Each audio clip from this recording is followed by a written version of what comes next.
Yeah, probably will need it. I'm just trying to think how to make space.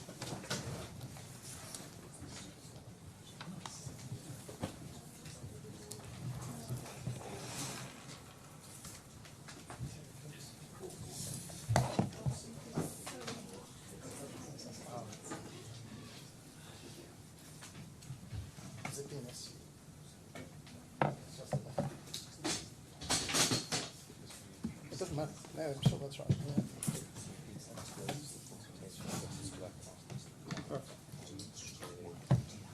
Yes. Yes, yes. Did Bethany make copies? Right, okay, yeah.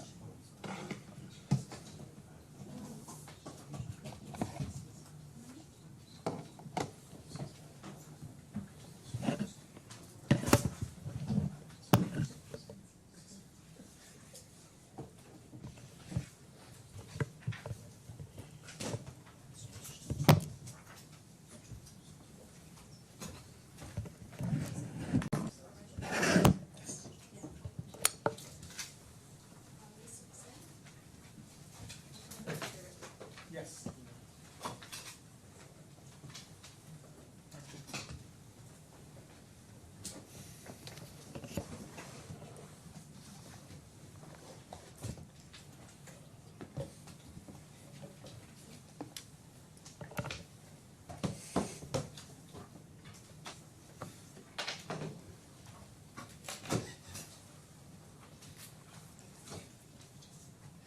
So does anyone know, are we online to the world as well?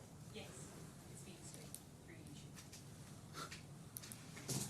So my wife is watching it. Better things to do.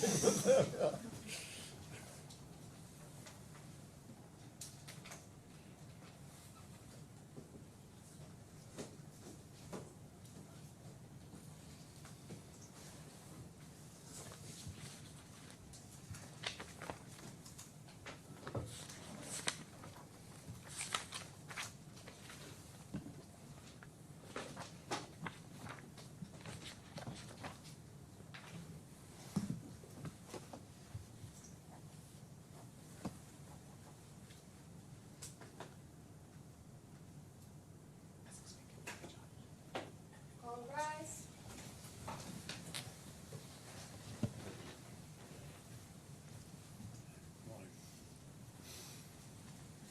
Good morning all. This trial is in the matter of CFI-106-2021 before Justice Michael Black Casey. Claimant is represented by DLA Piper, Middle East. Sorry, do sit down.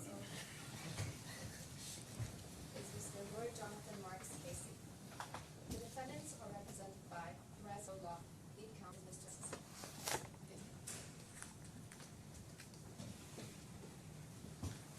Good morning.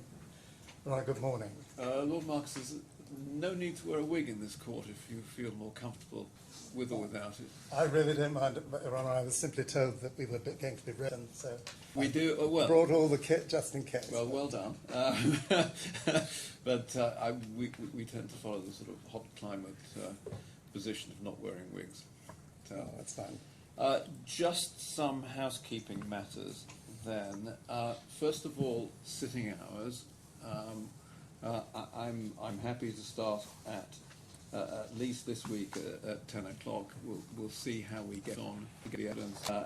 And I propose to sit through until 4:30 each day, with the exception of tomorrow, where I have to rise 5 minutes early or so because I have a meeting. As I understand this transcription system, it's AI'd apparently, and so we don't have live transcribers. We don't need a break for the transcribers in the middle of the morning and afternoon. So, but as a matter of comfort, probably at a convenient point, we might just rise for 5 or 10 minutes, mid-morning, mid-afternoon.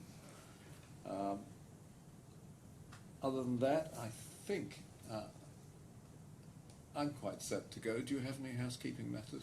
Well, that's all very convenient. There are applications and cross-applications both ways.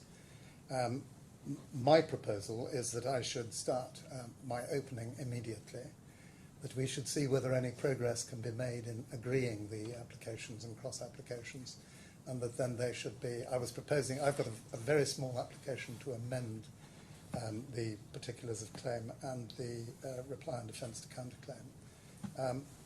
I was proposing to make that at the end of the opening, so that the issue will, before we get that. Mr. Hussain has some observations. He's certainly made an application, or not an application, but he's asked us to agree to a number of extra documents going in over the weekend, and they're in 2 lever arch files, which he's kindly provided in hard copy. I'm bound to say I was otherwise engaged on preparing for what I'm going to say this morning, so I haven't read those documents. It may be that there's no difficulty about them. Mr. Doyle was travelling over the weekend, and he's now here and able to consider them, and I was therefore able to take instructions, which I wasn't. But again, we may well make progress by 2 o'clock this afternoon. Okay, well, we've got the luxury of time, at least, in this case, and just expressing a personal preference, I don't particularly want hard copy documents. Although, having said that, there are some issues with navigating bundles. So I have the 2 bundles. The combined bundle is easy to navigate. That's essentially a PDF of the court file. The electronic bundle, I couldn't follow the references in either opening. It doesn't appear to correspond. They don't appear to correspond with what I've got. What I've got, if it will open, there it is, are 23 separate folders and documents within each. There is an index in the form of an Excel spreadsheet, which I think has some 6,000 entries on it, some of which don't work in terms of hyperlink. I'm bound to say I've looked at the Excel spreadsheet and I've found it the less useful document. However, when you open the electronic bundle and click on electronic bundle, if you have it on USB, then it does come up with, I think, 23 PDFs. I think it's 23. 23 folders. Each one contains many PDFs. Yes, but I think navigating through the folders, it's very much easier. Yes. To So find what the I was going to documents. suggest was that if you're going to refer to documents in that bundle, give me the folder, and then we'll find the file within the folder. Well, I certainly will as far as I can. Okay. I haven't managed to cross-reference every folder as yet. Okay. But mostly the documents that I'm going to be referring to are, in the electronic bundle, are the experts' reports. Okay, And well, they're quite relatively easy to find. Yeah, I see that. We shouldn't have too much of a problem. Well, I hope not. I've found the folders relatively easy to navigate through, but I appreciate the index left me boggle-eyed. So Yeah, I found experts' reports, and I have looked at. I mean, when I say looked at, I mean looked at rather than digested in yes. full. We're on the experts are first. Well, the experts are starting on Wednesday, Yes. and no doubt you'll have an opportunity to. The other thing that would be helpful to me for my operation is if I had a trial timetable with who's coming when. Yes, I just said Wednesday. Actually, the experts are on Thursday. Right. So Mr. Affan is giving evidence on Wednesday. So there we go. The trial timetable will be Trial help us timetable both. will be helpful to all of us. Yeah. So experts are Thursday, Friday, and Monday. Good. Okay. Well, if somebody can just, I mean, it doesn't have to be strictly perfect, just so I know the order of Yes, indeed. witnesses. Well, we did prepare a chess clock protocol, Yeah. which is agreed, and that includes the trial timetable, but it also makes it clear that it's not prescriptive. So Okay. if we spend more time on one witness and less on another. Yes. Yeah. I It's just a way of haven't showing. seen that. Well, I'll have Mr. Very, who's It's in the bundle. in court, she'll give it to you. you're not relying on the court for timekeeping, are you? No, the protocol tells us we've got to keep our time ourselves. Okay. And we'll do that. Right. It excludes housekeeping, it excludes interventions by you at your request, Okay. and it excludes the hot tubbing time. Right, yes. I haven't really come to terms, I have to say, with what I would wish to do by way of hot tubbing, if at all.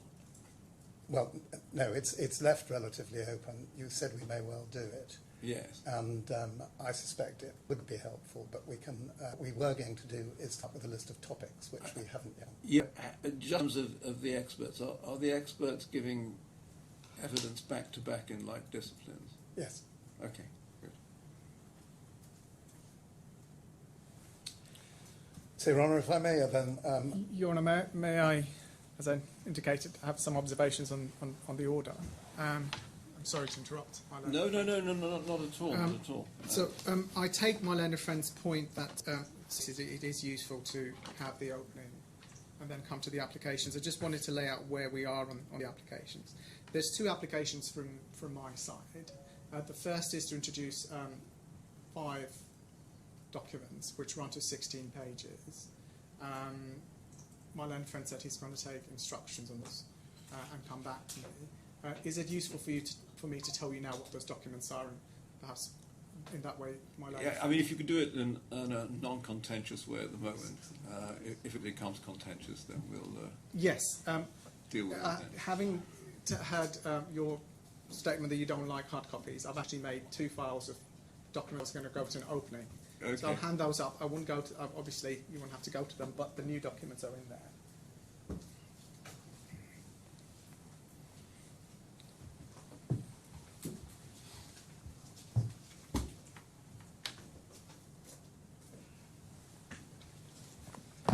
Okay, but are these documents that are already on the record? Except for the 4 ones that I wish to add, yes. These are all printed from the... Okay. From the only reason I don't like hard copies it's impossible to work on them when one's travelling. Yes, of course. Yes. I think it's just useful because you might want to compare documents as well. Yes. So the genesis of the documents that I wish to introduce, Your Honour, is tab 17, which is for the record a document in the bundle at I5338, and also exhibit RAS 18 to Mr. Smith's first report. I don't know if this might be a good time to test how the documents are brought up. So is there a document I5338 speaking into the ether?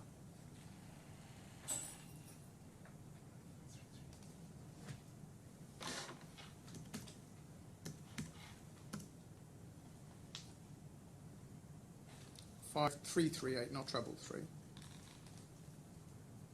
Sorry, 5.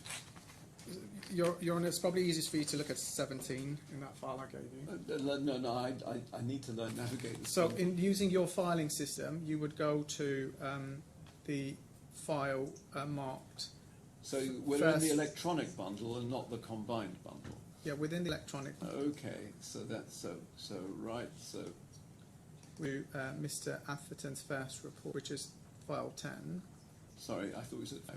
Sorry. File 10. Yes. Okay. And then you go into First report. yes, and you go to the exhibit. Sorry, not the report, the exhibits. Oh, so it's the exhibit. So that's the set bundle. Okay, so back to the 10. Open that. Exhibits. Can I just request the platform to let me know if they're able to find I5338? So I now have the exhibit Yes. Mr. Smith's report open.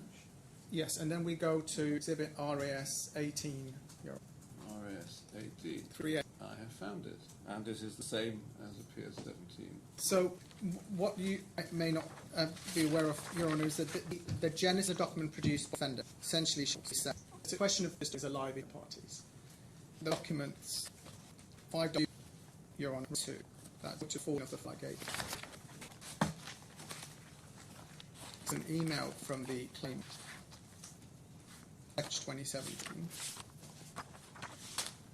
We are enclosed, which is actually that's Your Honour. And then is simply the ACONEX details of that model. So ACONEX is the document management system that was used for. So those are 3 of the 5 documents. The 4th document holder, Your Honour, it's a response raised by the contractor in the contract and mentioned in one of the meetings that both sides refer to. And the final, Your Honour, is we go back to the document on the screen, which is AS18. Yes. The email that encloses that. So those are the 5 documents that we wish to. So where's that? Sorry, that's not in the file at the moment. I'll hand that to you. So that's not in the electronic bundle and not in the. It's one of the new documents that we wish to. Okay. It's simply a covering email. But, I'll give you a bundle as and when the applicant is considered. Okay, thank you. So that's the sum total of the documents we wish to adduce. This, and my learned friend is going to take instructions on that. The second application we make is a request for documents.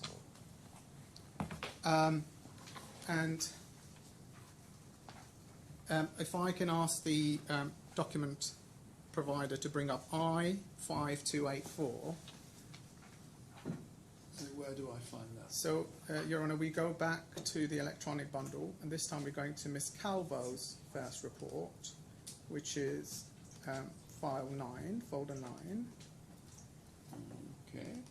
And then you go to the appendices. Yeah. And you go to Appendix B documents.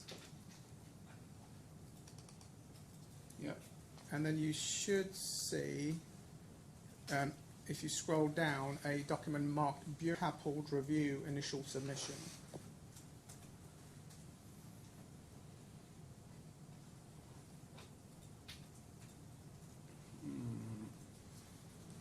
Yes.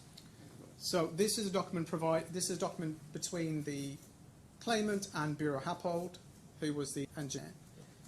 It's a response of a claim notification that the claimant put in called CCN treble 2. We don't have that, and it's to do with the same matters that we are claiming a variation for under the subcontract. So we've asked for. Sorry, where do I find that? Sorry, so you will see CCN triple 2 interim claim notification. Well, so where do I see that? Are you on the document? That's the heading, CCN. Yes. Interim claim notification. And then this is the response to it on the set.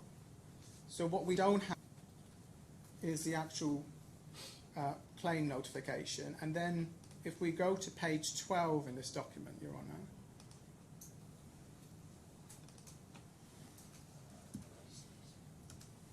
Yeah. the Bureau Happold has made a table of correspondence between the claimant and Bureau Happold on these matters. We have none of these, and we don't have any the resolution of these. So we've asked for these documents because I'm not sure it's disputed that they would be relevant. The other thing I should add, Your Honour, which makes this application all the more important, is that yesterday, if I can hand up, Mr. Blake found an annual report by BAM, which we've sent to the other side.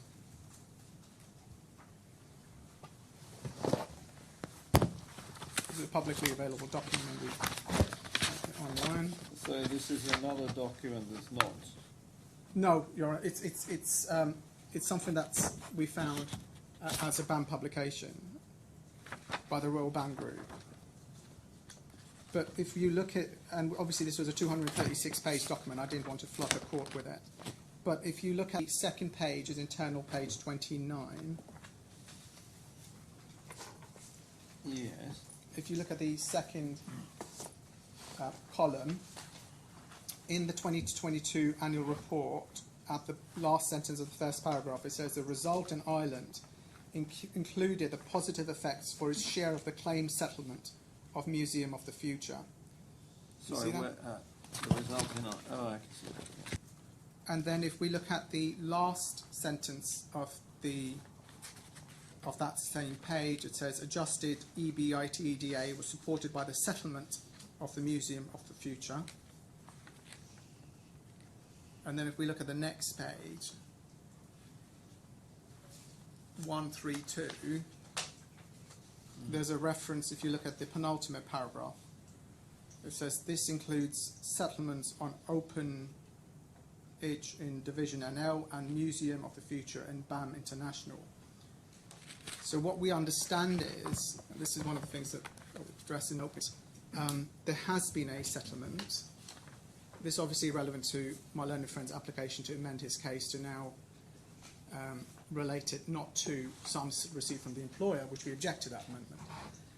But what we say is this adds an urgency to us getting the documents that we requested. Those are the two applications. Put in 16 pages of documents, which we say are discrete, and then a more fundamental application for document production.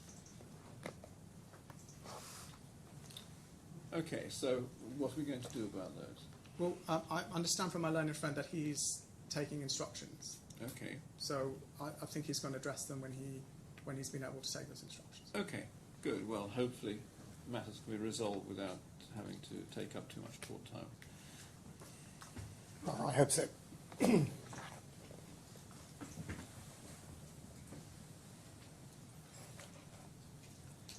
Well, what I proposed to do in opening is to be reasonably selective. I don't want to try and deal with every point in the case. But what I do want to do is to respond to a number of points and arguments taken in Mr. Hussein's points of fact and law. We say that the defendant's position is based on a number of fundamental misconceptions, both about the facts and about the claimant's case. The defendant's skeleton starts, and I will start, with the alleged panelization variation, which forms the bulk of the defendant's counterclaim. And the opening will be largely devoted to that. I'll deal with hexagonalization, and I'll deal with his contractual arguments towards the end of the opening. I would add something that doesn't appear from the bundle very simply, which is that the original options for tendering were effectively threefold. Option one was the GFRP panels covered in stainless steel sheet, which was the option that was in fact tendered for by Affan, and that was the 9-metre nominal panels, but there's a great deal of variation, as we'll come to see, with bigger panels of up to 22 metres.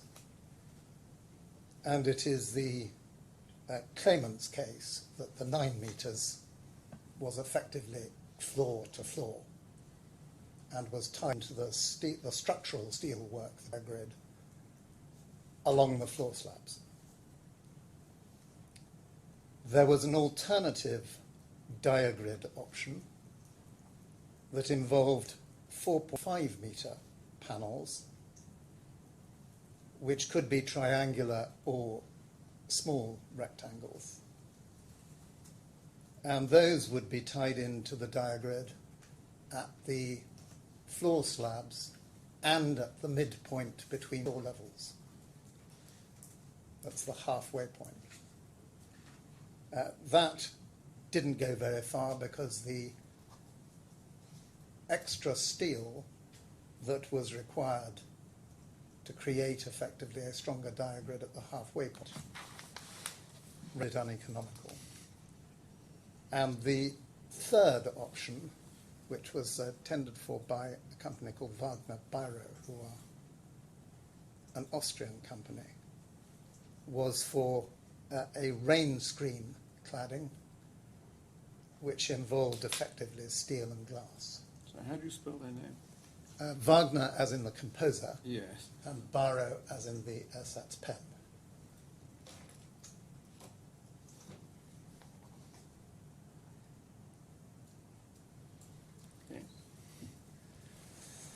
Your Honour, I say that just by way of background, because there's a reference, or there are references in the papers, to the midpoint diagrid, and there are references to the option 2, and it's important that you should be aware of those,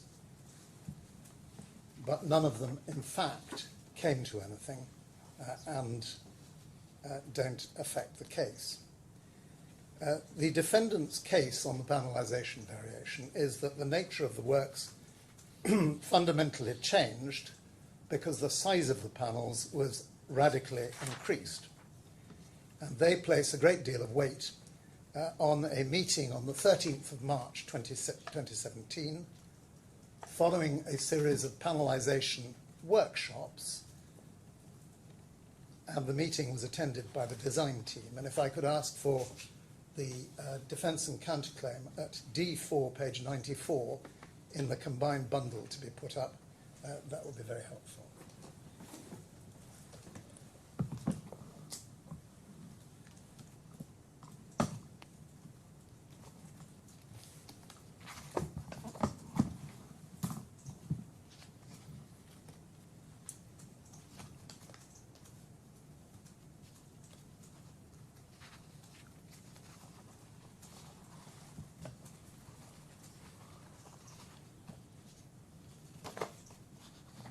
So that's it.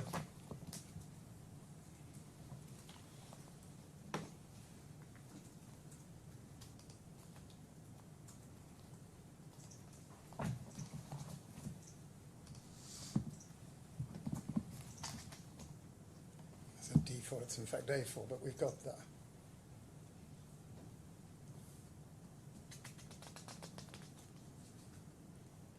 Now we have paragraph 2.2 on the bundle page, the combined bundle 4. There's 94 at the top of the red numbers, which I think. Yes, I have it within the bundle.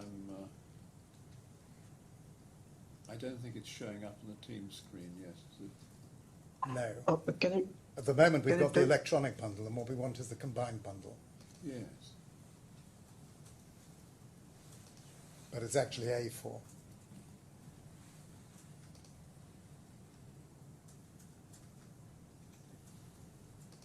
Well, Can I get the index reference number that will make it easy for me to open it, or the description of the document? The description of the document is the statement of defence and counterclaim. well, actually, the easiest way to open the documents in this bundle. So this is in the large PDF, which is entitled bundle. All you need to do is type the page number in, and it'll bring it up. I think you can also click on the index. And then if you go to page 94,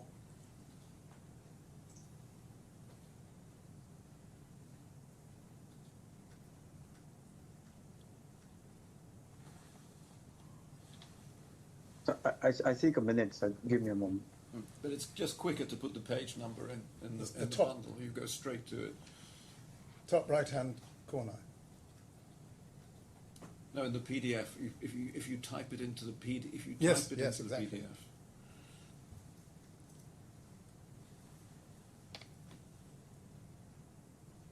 Because I see hearing bundle index, but I don't see this thing Yes, given I to us. wouldn't. Yeah, I wouldn't bother with that. Just open up the PDF called Combined Bundle, Which is on the right-hand side of your page. and then type in, then put 94 into the page numbers, and you'll get to it. There we go. Starts.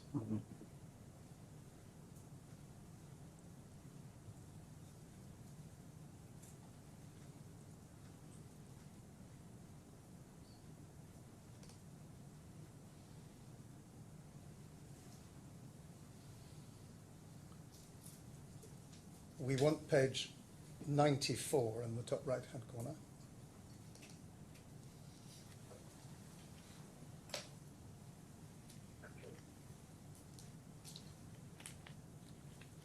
Your Honour, if I can assist, it appears that the document production don't actually have the bundle. They just seem to have the index. Yes, sir. Oh. So I only have the index, but not the bundle itself. but it's much easier just to use the bundle. Yes.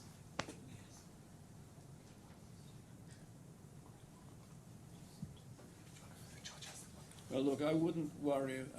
I can follow it. I think, without being unduly arrogant, that's the most important thing at the moment, isn't it, as you're opening the case? And you can Well, sort absolutely. That's not arrogance, and perhaps we can sit at a break to have it, but they get the bundle. The point is just to read to you paragraph 2.2. It is submitted, and this is the fundamental point of their case, that the adoption and evolution of the killer preferred scheme represented a fundamental departure from the basis on which contract intended and the basis upon which the first defendant's commercial proposal had been accepted.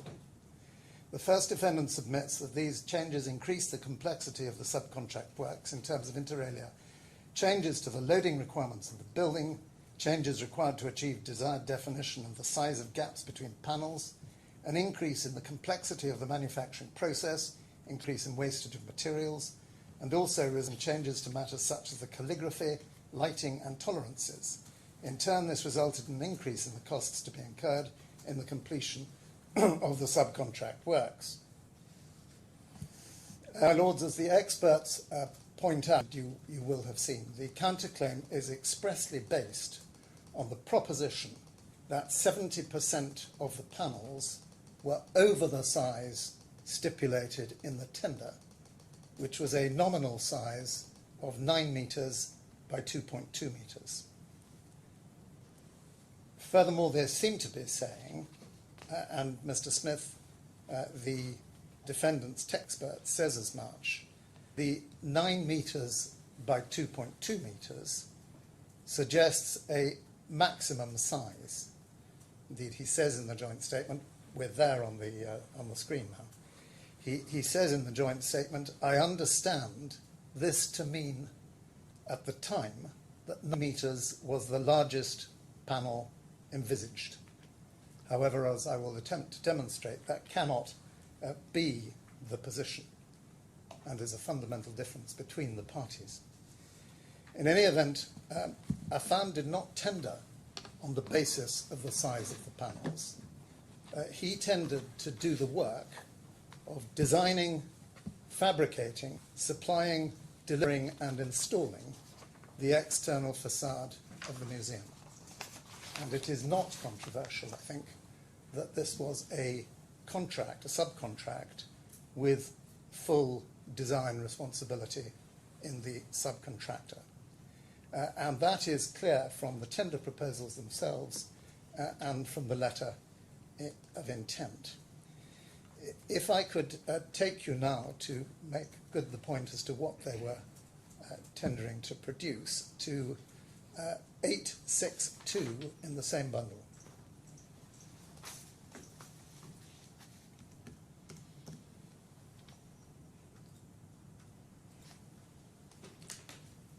And that's not it either. This is the scope of work.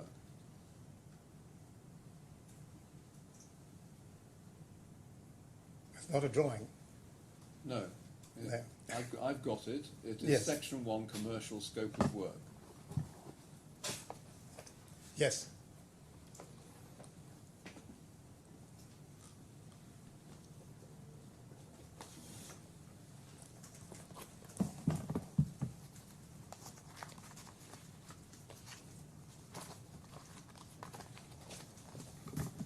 And you see at the top, advanced structural composite facade panels, double curved, nominal size, 9 metres by 2.2 metres.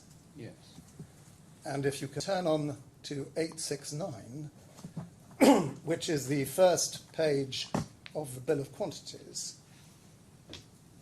no, not the first page of the bill of quantities, if you look at section H2, doors and windows, facade enclosure, GFRP 869, we were there, right at the top of the page. GFRP panels with stainless steel skin comprised of various cladding types, EWS01, EWS02A, EWS02B, EWS03, and EWS04, It doesn't matter about the definition of those cladding types. What matters is that there were different cladding types, and cladding types of panels of very different sizes. It's common ground that every panel is unique, and unique because of the calligraphy that was incorporated into the panels. And the calligraphy is incorporated into the mould that's used to make the panels. So there were to be 950 different moulds. It was important that different sizes of panel were inherent in the torus shape and in its geometry. So some will be much longer than others, and there will be variations in width. So it's the claimant's case that nominal does not mean maximum. It doesn't even mean average. It may mean that the size was a representative size chosen by Dr. Affan when presenting these proposals for convenience to describe a size that was typical.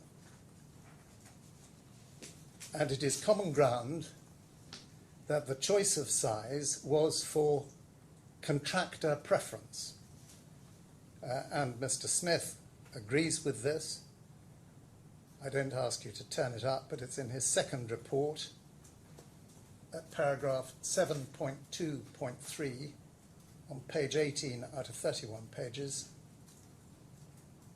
Now that came, the contractor preference, from the main contract. It did not mean that BAM chose the sizes. It meant that Affan, as BAM's specialist facade subcontractor, chose the sizes. Your Honour, I'm not completely clear, but perhaps Mr. Hussain tell us whether they accept that that is the position. But it's paragraph 5.10 of their skeleton, again, simply for the transcript, which gives me that doubt. But I would ask that you now look at the AESG second report, which is in the electronic bundle,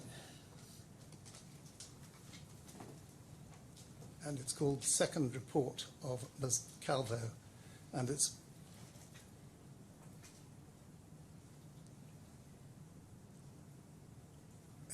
They're numbered. yes, I had it and then it flicked away. It's 13, isn't it? 13, I think, is right. Okay, do I want the report or the exhibits?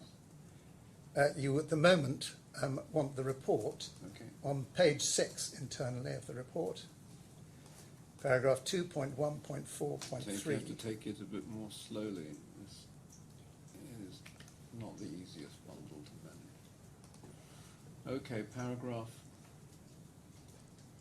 Page 6. Yes. Page- Paragraph. We're in the quantum report. So we want the. I'm in the. Oh, I'm now in the You're- first text report. That's not right. You want the second report. I think it is 13. Can you go up the page and the index, please? So what I've got. Okay. The What you've file got is a name- quantum document. No. The file name is second report. Yeah. When I open it, it says first report at the top. Now that may be a mistake. So I just need to know whether the file name is correct or the report heading is correct.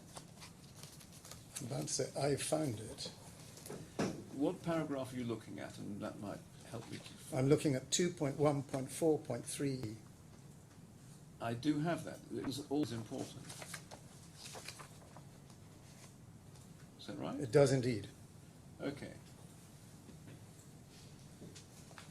So, It is important that on the same drawing, the following information was provided. GFRP potential module size options, optimal, 9 meters by meters, maximum, 22 meters by 4 meters. And I needn't take you to it now, Sorry, can I just so that I can follow my own note and the transcript and the documents, is this or is this not the second? Actually, what its heading is review of Mr. A. Smith, Yes. expert report by Ms. Calvo and Dean. But it's called second report in the file title, but the heading on each page, the header on each page says first report. Yes. So You're I just absolutely need to be able right. to find it again. The heading is wrong.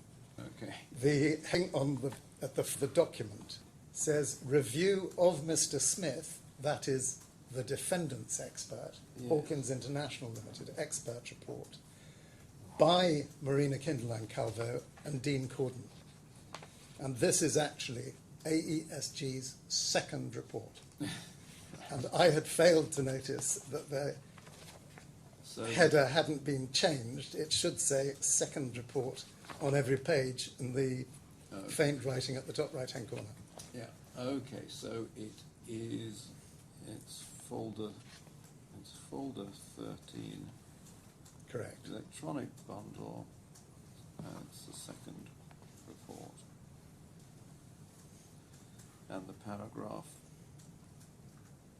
is, sorry, I've moved from that page. You just give me the paragraph number 2. So it's 2.1.4.3. I took you to D. D, yes. But I'm actually going to invite you to read A, because this is a description of the IFC documents as highlighted by Mr. Smith. BHE, that's Bureau Happold, clearly defined in the IFC that the facade contractor was to be responsible for the information beyond the IFC to reflect any specific design or technical aspects required. It's important that in this case Affan was to develop the facade system in line with the drawings and specifications. Any deviations from the IFC would require approval by the client prior to proceeding, and this was applicable both to the visual and to the technical aspects of the facade. Where are you reading from? I'm at A Okay. in that paragraph. And the points I draw from that is, first of all, that Affan is the one who's responsible for the contractor's obligations in relation to the facade, because the facade had been subcontracted to Affan. And the second point is that there wasn't a distinction drawn between the visual and the technical aspects of the facade. Design responsibility meant both. Your Honour will have appreciated that this is an incredibly architectural building, and the visual and aesthetic aspects are, of course, extremely important. In the defendant's case, on a number of occasions, it is implied that it doesn't matter if it's an aesthetic difference that the engine architect is making a suggestion or a comment. If it's aesthetic, it's effectively a variation. If it's design or structural design, then it's not. And that's wrong, and this is what Ms. Kinderline is saying here. Mr. Smith mentioned the following in his review of drawing 906, that's one of the IFC drawings, the relevant one, attempted to show an example panel arrangement for the facade where vertically the facade is shown broken into 25 modules. I wish to clarify with him what he means by the 25 modules. And then we come to the specification. The information provided potential module size options, optimal 9 by 3, maximum 2.2 by 4 meters. The IFC drawings, and this is important, were already available and formed the background to Affan's tender proposals. So if I can invite you, please, to, in the combined bundle, page 1077,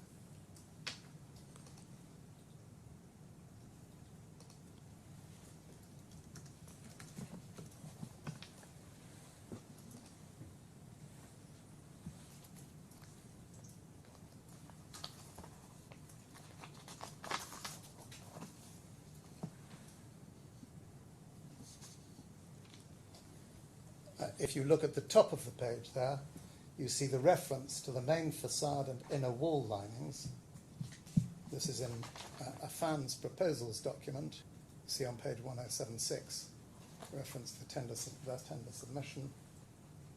And the 4 facade types are there. And those refer to the drawings in the tender proposals. Sorry, where do I see the 4 facade types? EWS 01, 02, 03, 04. Oh, I see. Oh, right. They're separate drawings. Yes, Not one. they're separate panel sizes and panel types. So EWS 1 to 4 are separate panel types. And if I can take you to the letter of intent, Sorry, before... which is in, Yes, bear with me 1 second.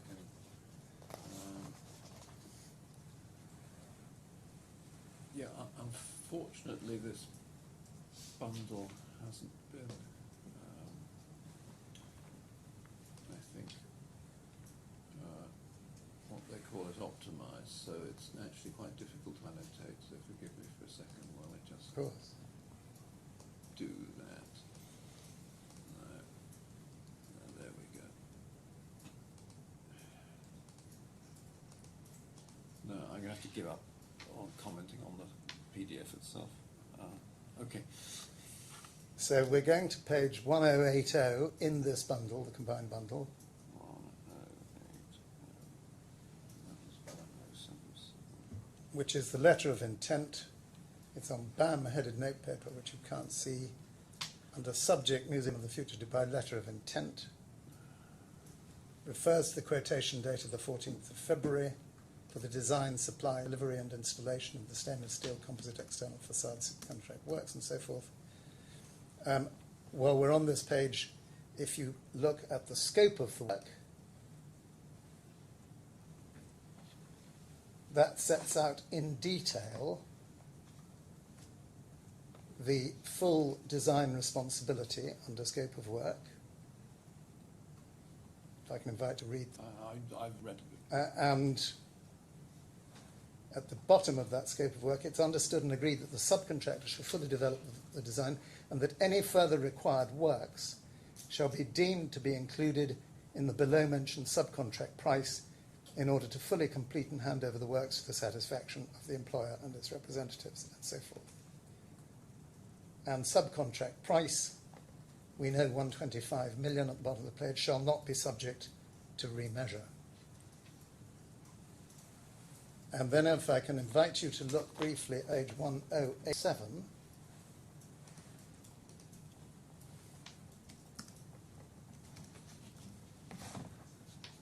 the documents of documents.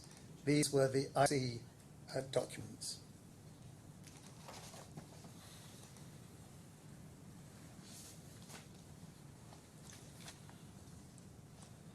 And if you'd look, please, at 1093, which is a page from the index of tender documents,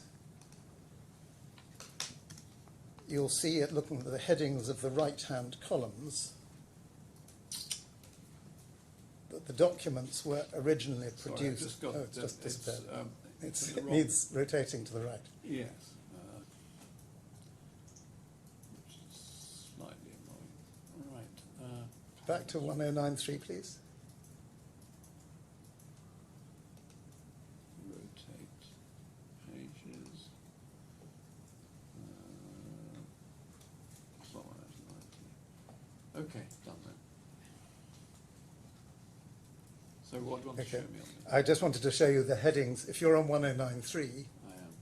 I wanted to show you the headings of the two right-hand columns, that the IFC documents were available from the 11th of December, and that revision COO was available from the 26th of December. Sorry, will you give me that again? So the IFC documents were available from the 11th of December, and the revision COO was the 26th of December. And as we know, BAM's letter of intent was the 2nd of March and refers to Affan's quotation of the 14th of February. So the IFC documents in their current version were available. Sorry, just because of factual point being taken, they were not available to my client unless they were specifically sent to them before the 2nd of March 2017. If my friend is saying that that he didn't have, that his client didn't have them, he might make that clear.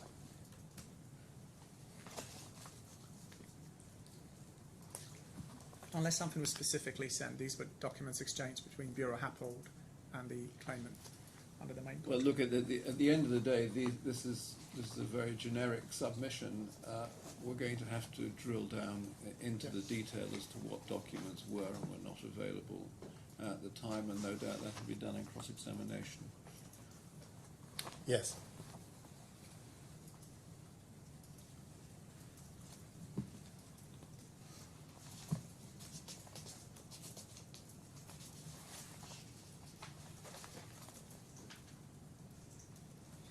If I can take you back to the letter of intent, just one point, which is a fairly obvious point, but page 1083.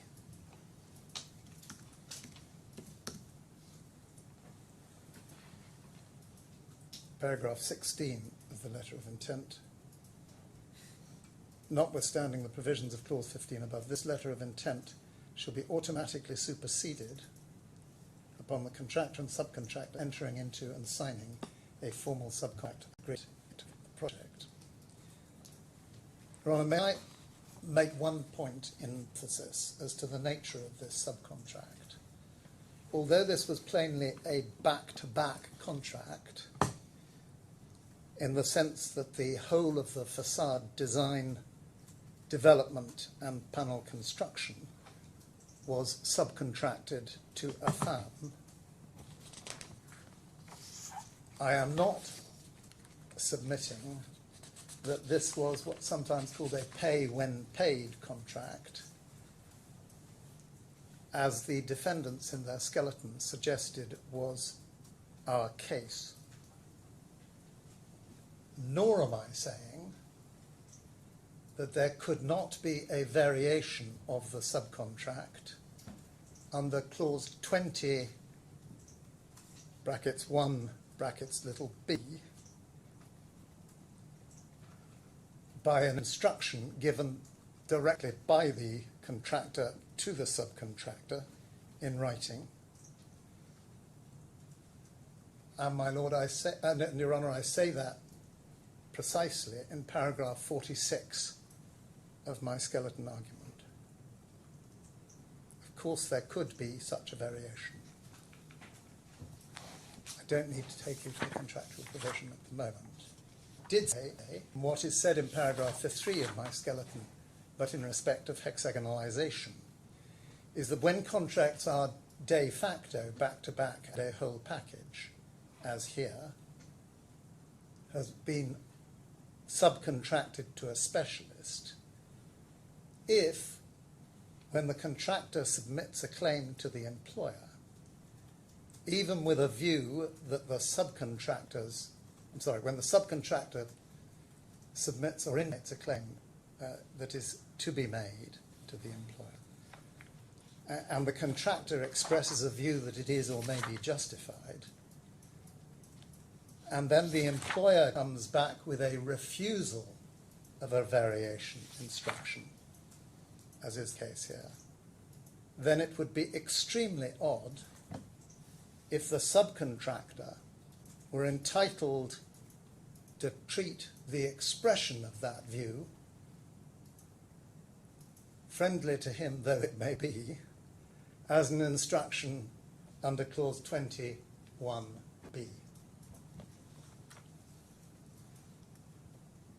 And Your Honour, I say that because a great deal is said in the defence and counterclaim to the effect that the claimant agreed with the defendant that this was a variation.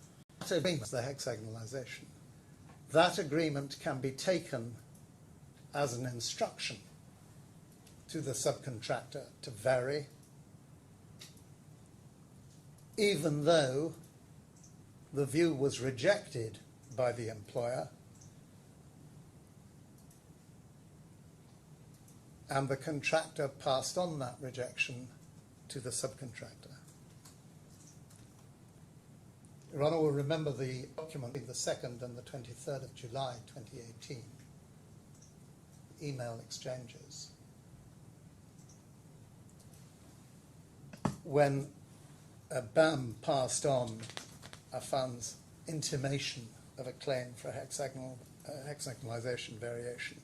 But did I understand a moment ago that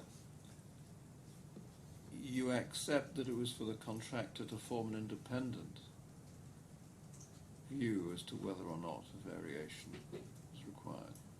I didn't say that.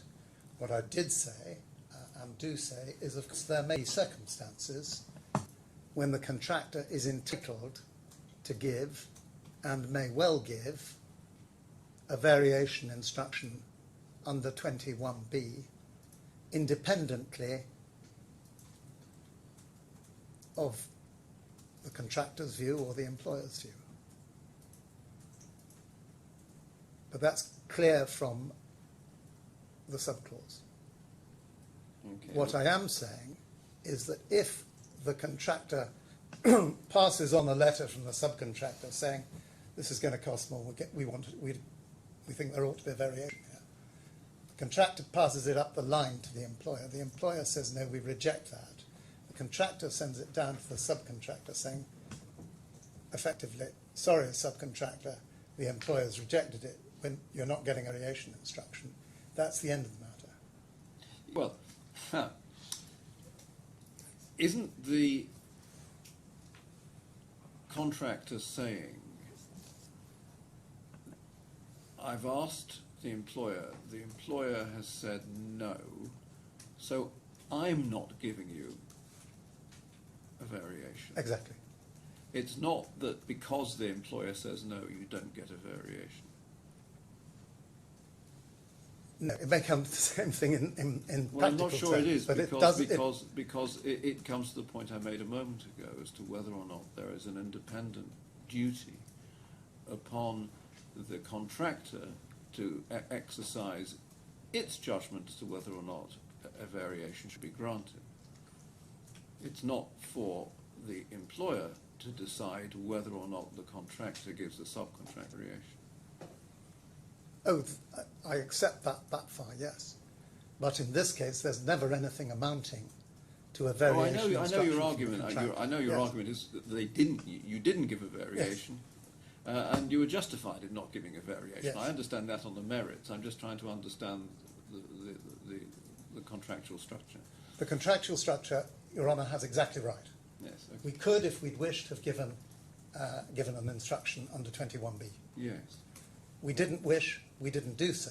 No. And all I'm saying is that in those circumstances it would be odd if the contractor had decided to give the subcontractor an instruction. Yeah. Well, that's almost irrelevant in a sense. Yes, What you're saying is you cannot construe what we said to Bureau Happold as an instruction for a variation.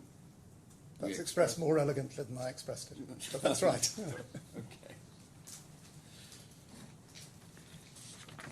Okay. Right. And now, the main point, it's not simply a point, but the letter of intent was dated the 2nd of March of 2017. That is only 11 days before the meeting of the 13th of March, which Affan maintains made all the difference. And we hope to demonstrate that Affan was working on dimensions which, even as a nominal side, were not even accurate. and the defendants have ignored the fact that the design was based upon a number of different sizes which together would provide panels to cover the facade. The joint statement of the technical experts at Appendix A and Exhibit 1 are at the heart of this case, and it's worth looking at them now. They're in the electronic bundle, and I've taken a note of the document number here. It's document 18 in the electronic bundle. To the bottom, one up from the bottom of the screen looking at now.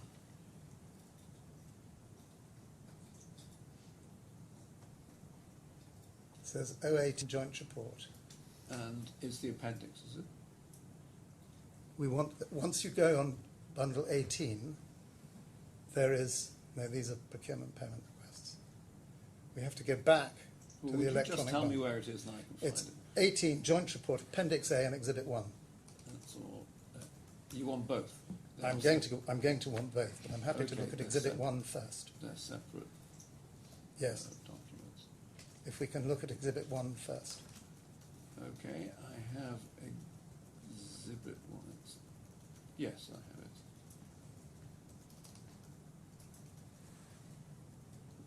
Well, at the moment we're on Appendix A on the screen. Well, I have it.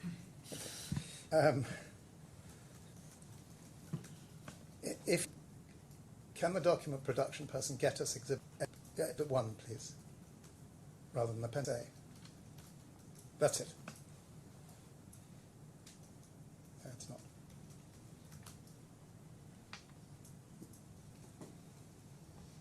That's not Exhibit 1.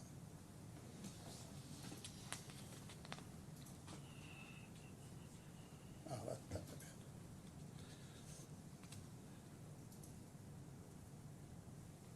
Now this is Exhibit 1. See that colour, we're looking at the colour. But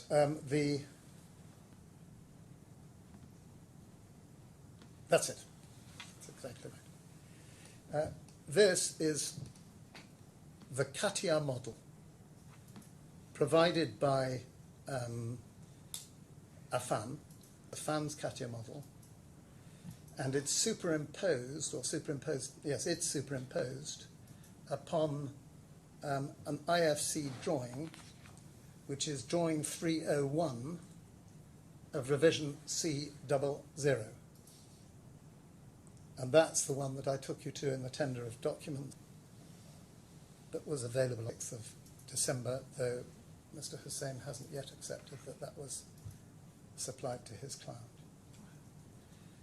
If you look to the right-hand side, you will see the diagrid with the floor slabs and the structural steelwork marked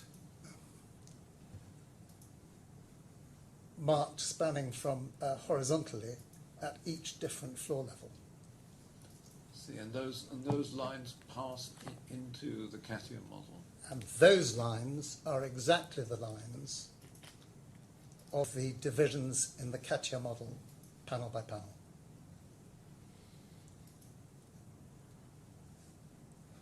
And it may sound a simple observation, but the panels need to be supported by and attached to diagram.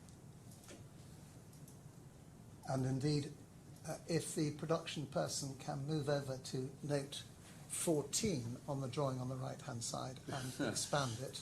Yes. It's right at the right-hand side. Steelwork, so once you've got to 14 stop, steelwork and contractors are to coordinate amongst themselves in accordance with the specifications and drawings. This includes design and detailing of all secondary and primary steelwork, interfaces, supporting cladding systems to the facade, and ensure adequate flow of load from the facade into the diagrid steelwork. And having read that note, if we now move back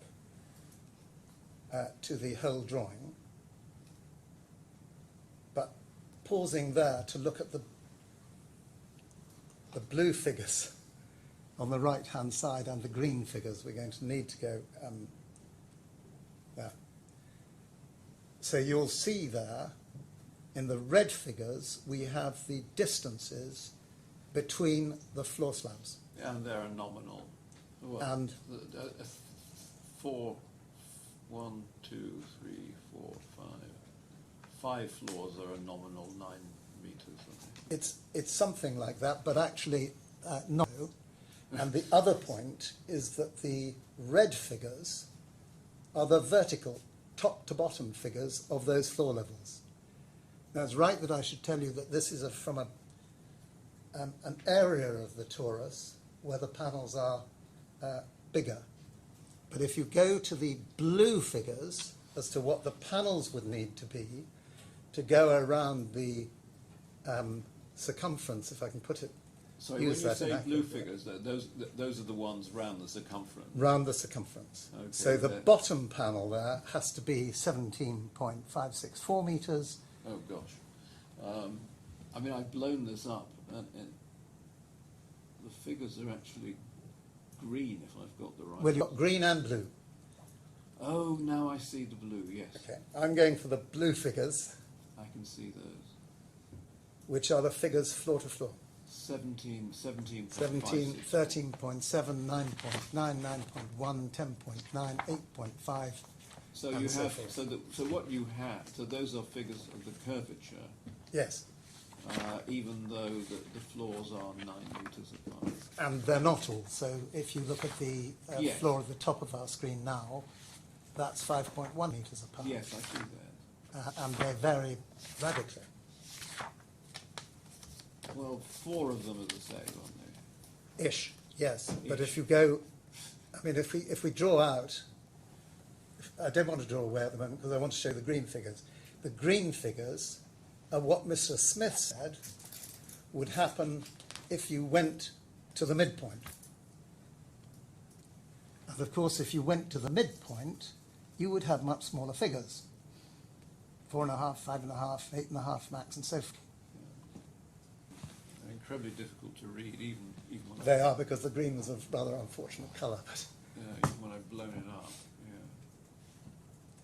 now, the mid, we say, was entirely irrelevant.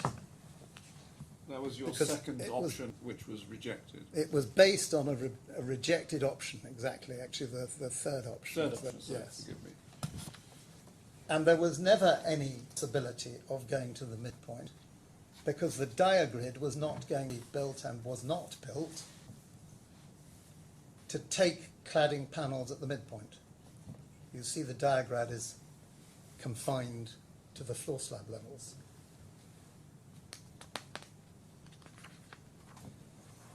And if we now go up a little by going out on the exhibit,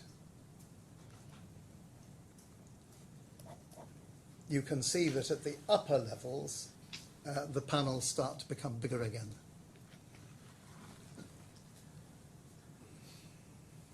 But Mr. Smith's green dimensions are entirely irrelevant, because were he right that you could say, oh, well, we can just go to the mid-levels, and we say he's wrong, then you would show panels that were effectively half as big, and you'd therefore need twice as many panels. So the green dimensions were put on the drawing by Mr. Smith. is that Yes.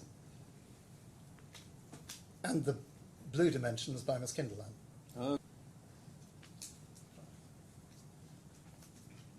And the point of this is to show that the green dimensions are unrealistic, because we've been looking at 1900 panels, not 950, and anyway, this was never an option that was considered. And the blue dimensions show that nominal is certainly not maximum, as Mr. Smith suggests that it may be.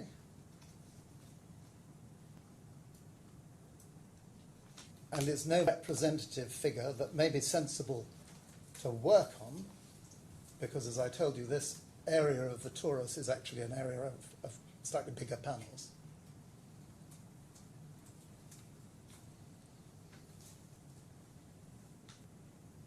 But it is absolutely clear that they were planning to span between the floor slabs.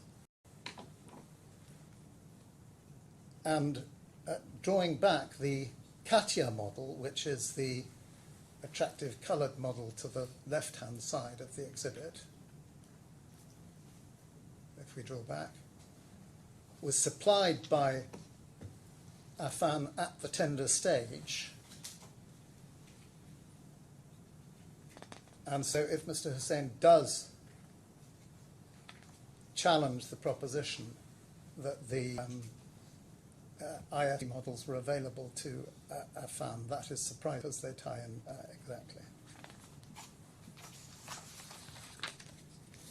Coming back to Exhibit A, if I can take you on the left side, which is Mr. Smith's answers. The moment we're looking at the right-hand side, which is Ms. Kinderland's answers. Oh, no, we aren't. Sorry. Can I take you, please, to 11? And the line numbers you'll find right at the end. That's it. I've got it. So, was a redesign of the brackets needed owing to an increased size of panels? I'm not a structural engineer and therefore cannot opine on this question. I agree that if only 10% of the panels were affected by the size increase, that this would constitute a minor increase in the context of the project, and that the implications, if any, in the bracket design would be considered minimal. However, the difference in from panel size stated in the tender return, the FC optimal panel size for the final approved model, is circa 70%. The 70% is the defendant's case. The 10% comes from Ms. Kinderland's analysis, which you'll read in detail when you come to read her report.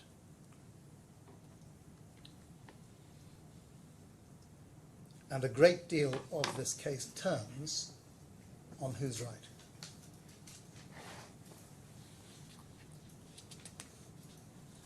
If I can take you, mention that the point about the 10% being minor and therefore a minor increase with no particular implications, that's repeated at lines 19 and 23 on this appendix. I'll even show you. Could I take you now to the technical section of the defendant's proposal at pages 916 to 917 in the combined bundle.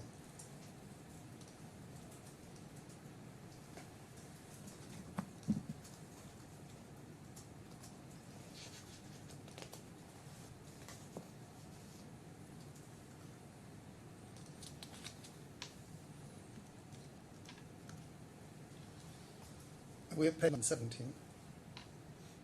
Can I see the number at the top?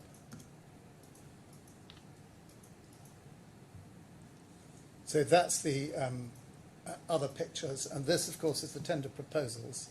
So the Katia model was intrinsic to those tender proposals. That is the model in Exhibit 1. It may not be exactly the same orientation, but it's very easy to see how the panels would be different sizes going round the torus because of the irregular curvature. At 917, can you go down the page, please? Stop. The panels of the main facade are proposed to be 9 meters by 2.2 meters in size, with double curvature to achieve the required outer surface. Double curvature means curvature in two directions, of course. And what is very important is that that proposed to be 9 meter by 2.2 meters does not take into account the wide variation that there will be in panel sizes. And can I ask you to go to the method statement, which is part of these proposals, at page 937.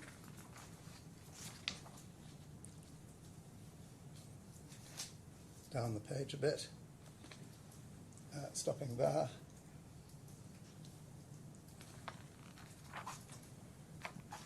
Paragraph 2.4.2, the design, further down 937, sorry. Reads, in the first 2 months, we will work on completing the 3D model in CATIA for issue approval by the consultants. Once approved, we will then work on issuing the 2D shop drawing for approval. These will include full facade, EWS 01 to 04. And then at 938, please, the very next page, fourth paragraph down. At present, we envisage approximately 700 panels, 9 by 2 by 2.2, due to the calligraphy each panel. 2 points to make on that, or 3 really. The 700 panels was entirely inaccurate, simply an error. It's quite clear that in fact 950 panels were required. Nobody is suggesting that the overall size of this building changed so that the panels were going to be a different overall area. Again, the 9 times 2.2 is a generalization and fails to take into account the nominal size, and that it is only a nominal size. And the third point is not a mistake. The third point is important, is due to the calligraphy, each panel is unique. And it's always been the case that each panel is unique, so there were going to be 950 molds for 950 panels. And then at the bottom of our screen, it should be made clear that we will not issue 700 number individual panels for approval, and therefore the correct and complete model for the calligraphy is an essential component for the design phase. That's a point of making that they needed in calligraphy in order to set up the manufacture of the models.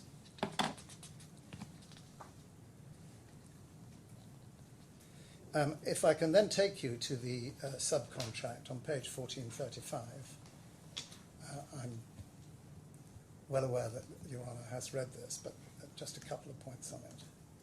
435 in the combined bundle.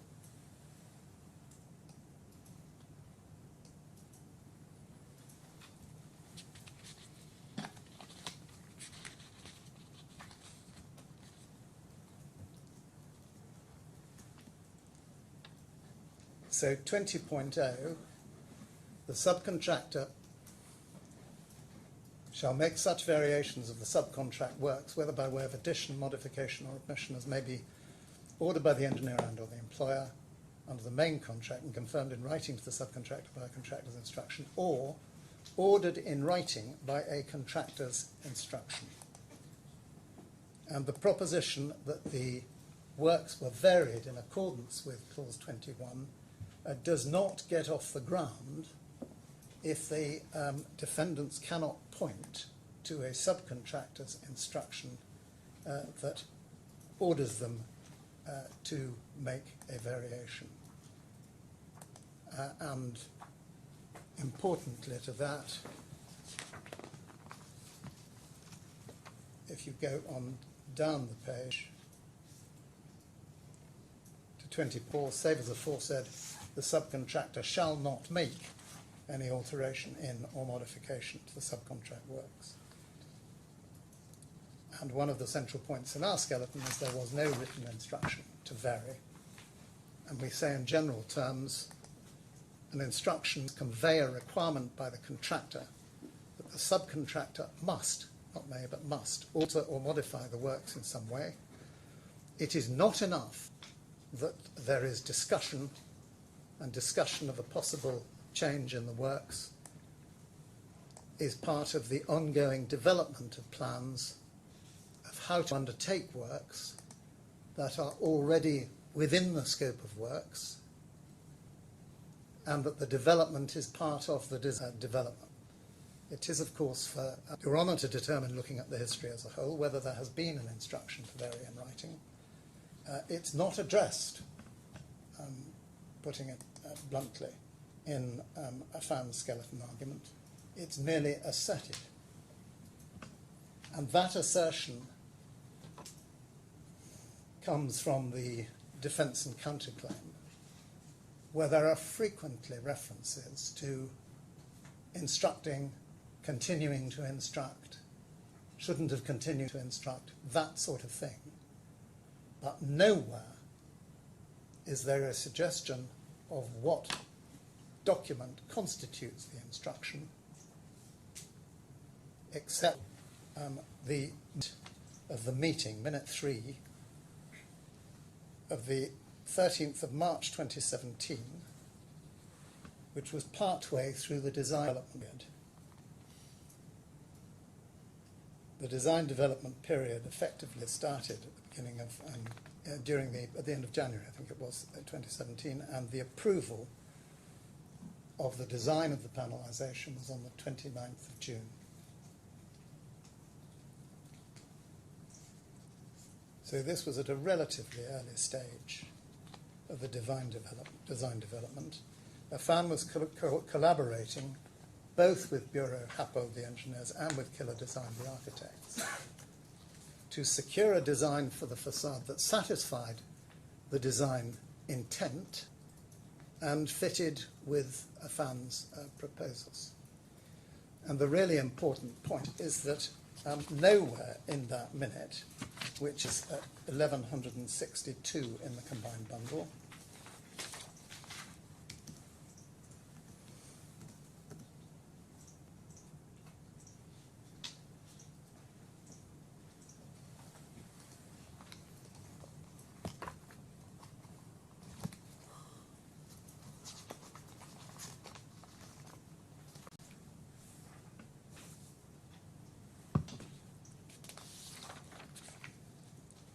nowhere in that minute was any decision taken.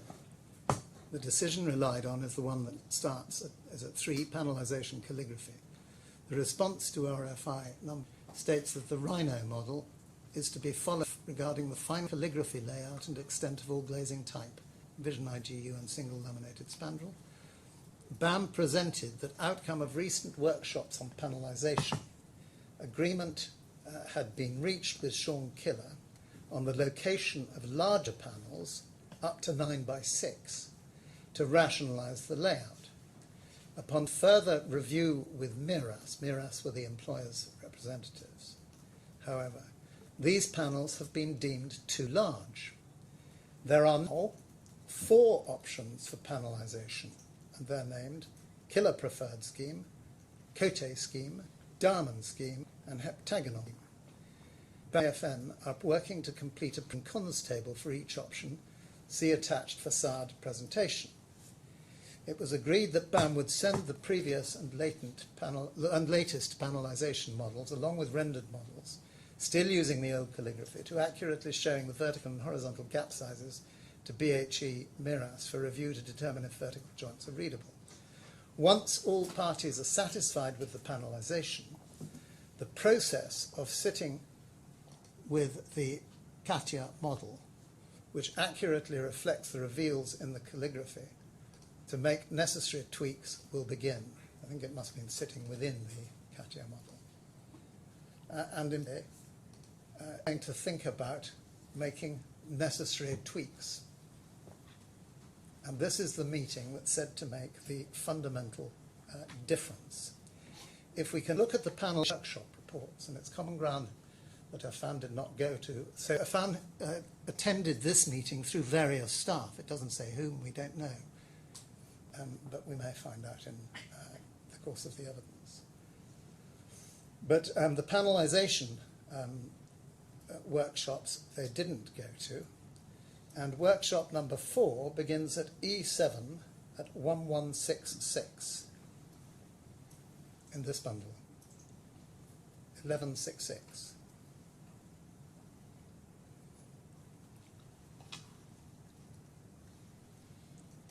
That's workshop number 4. And if we go right down, please, to 1170.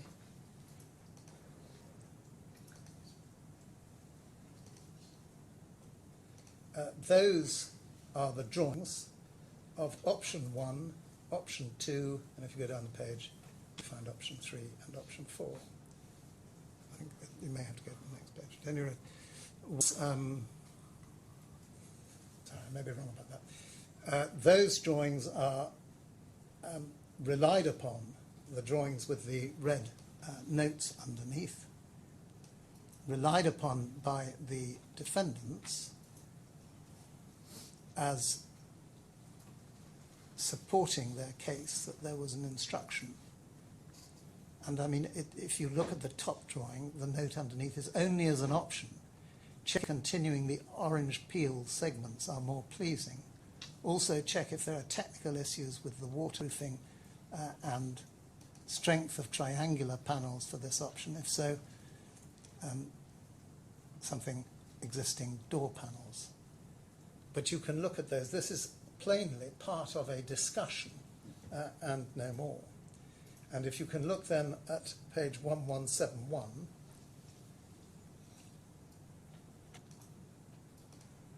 the important point about those drawings is there is no sense in those drawings that there is any discussion of changing sizes, of enlarging the sizes of 70% of the panels or anything of that sort. The extract at page 1171 is from SK, that's Sean Killer, who's the architect at Killer Design, or one of them. Clarification, 6 markups to... He says, regarding the horizontal joint line, I do not know why they are not following the floor levels. And that's an important comment because, of course, the CATIA design upon which the tender proposals were based did follow the floor levels. And then he says the internal complications of visual panels should be done within the spandrel panel and then glass reports and so forth. Horizontal joints at floor level. And the rest of the document makes it quite clear that this is a discussion of what might be done, and it's in collaboration with Affan. If we look at number 2, smaller length roof panels are probably possible, reference to your comment below. I'm assuming that Affan are trying to reduce horizontal roof joints for waterproofing the roof. If this is possible, then the panels need to be studied in terms of span, transport logistics, and getting under 5.5 metre bridges. So there's that suggests there may be a change in span, and they've got to get under 5 metre bridges if there's significant curve in the panel, assuming the panels will be transported on their side. So if they're transported on their side, the width has to be less than the 5.5 metres. If this is possible, that the long approximately 12 to 16 metres roof panels are viable, then the fewer joints on the roof is better. Width of lane 5 metres, so early morning delivery should be possible. That tells us there that 12 to 16 metre roof panels were expected. And you can see that from the CATIA model and the measure superimposed that Ms. Kinderland has drawn on. And indeed the maximum size, as she points out, was 22 metres. And we say it is quite clear that there is absolutely no decision taken here, no instruction, and nothing that amounts to anything approaching an instruction. If you look at 1174,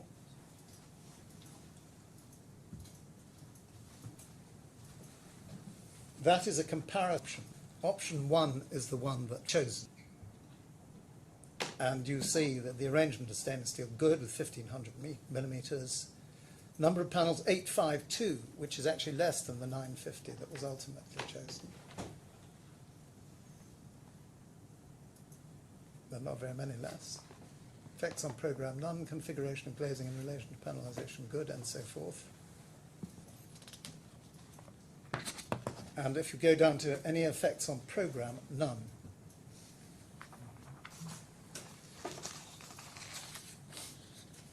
In any event, as the experts accept, and as Ms. Kinderland has set out in detail, and you'll see that there is, when we go to her first of the AESG first report, between 26 and 34, she sets out a history of the development of the approval process. The model went through a number of modifications, none of them surprising, until the final approval with no further comments on the 29th of June. And her analysis establishes, we say, that only about 10% of the panels underwent an increase in length, and Ms. Kinderman has analysed that was offset by some decrease in length and a number of decreases in width.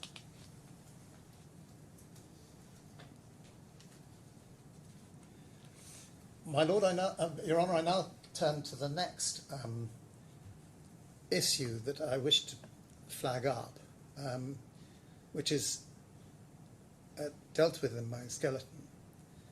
The defendants have a serious timing problem with their assertion that the contract was varied at the meeting, panelization meeting, on the 13th of March. I think it was actually called a steel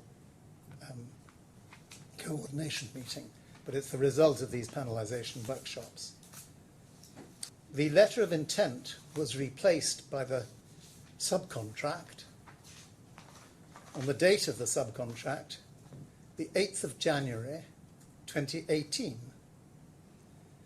And you've looked at the provision of the letter of intent, clause 16, that says the subcontract will supersede it. So what the defendants are doing is they are seeking to establish that the subcontract was varied before it was even made. The subcontract was based on the tender proposals. But that simply doesn't get over the problem where the drawings were next contract, and there's no dispute about that.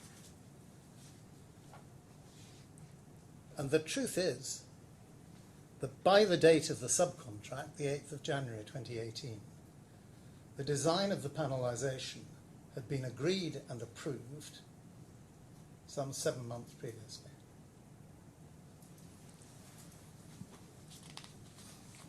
And for your note, the scope of works in the subcontract is in the Annex 2, page 1446, and the drawings are incorporated at page 1456, and it's paragraph 3.0.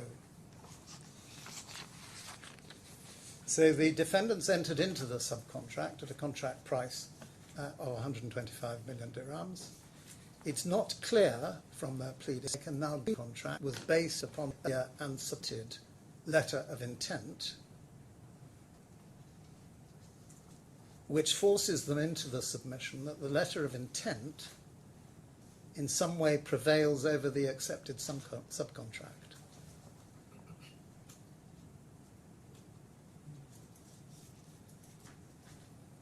And Your Honour, quite apart from the conceptual difficulty of varying a contract that hasn't even been made yet, the defendants have not attempted to address the issue in practical terms,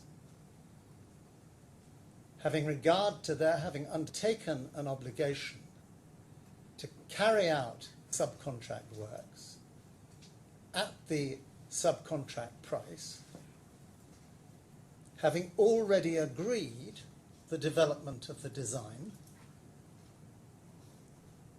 which under the subcontract, as under the letter of intent, was their responsibility anyway, without making any objection, and without the expression of any caveat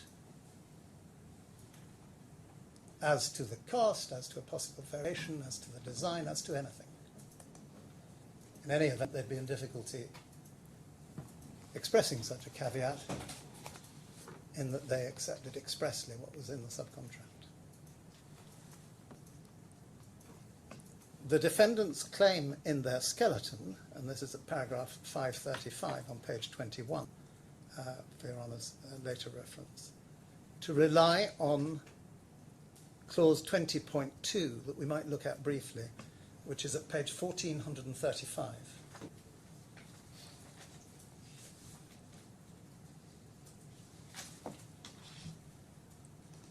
And that provides if the subcontractor cannot readily comply with an instruction for a subcontract variation for any reason, in particular for lack of his production capabilities, he shall immediately give notice with supporting particulars to the contractor, who shall cancel, confirm, or vary his instruction. The difficulty with that is that it simply doesn't work. It's simply inapplicable. There isn't an instruction with which they could say they couldn't comply. There is no concern whatever about any difficulty that they might have in complying, so that they couldn't readily comply with it. There is no notice given immediately or at any time of any such difficulty. And the central point is that the design development was water under the bridge by the date of the subcontract. Notwithstanding all of those problems, the defendants in Mr. Hussein's skeleton claim that they complied by issuing notice, not immediately, but including the notice of the 29th of October 2018, which is 9 months after the letter of intent had been replaced by the subcontract, and 19 months after the variation that they allege.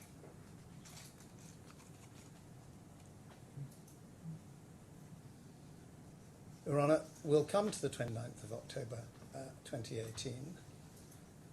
That is a document, the first document, headed Costs Associated with Design Betterment and Panel Aesthetics, and we'll come to it in due course.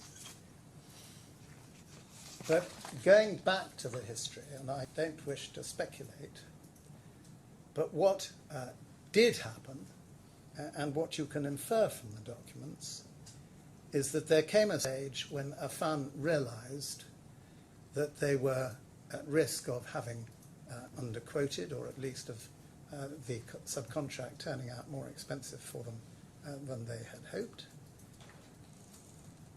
And so, against the subcontract, they commissioned independent consultants, BWA, to consider a claim, though it looks as if the claim they were asked to consider was a for an EOT of time. And if I can invite you to look at page 1462,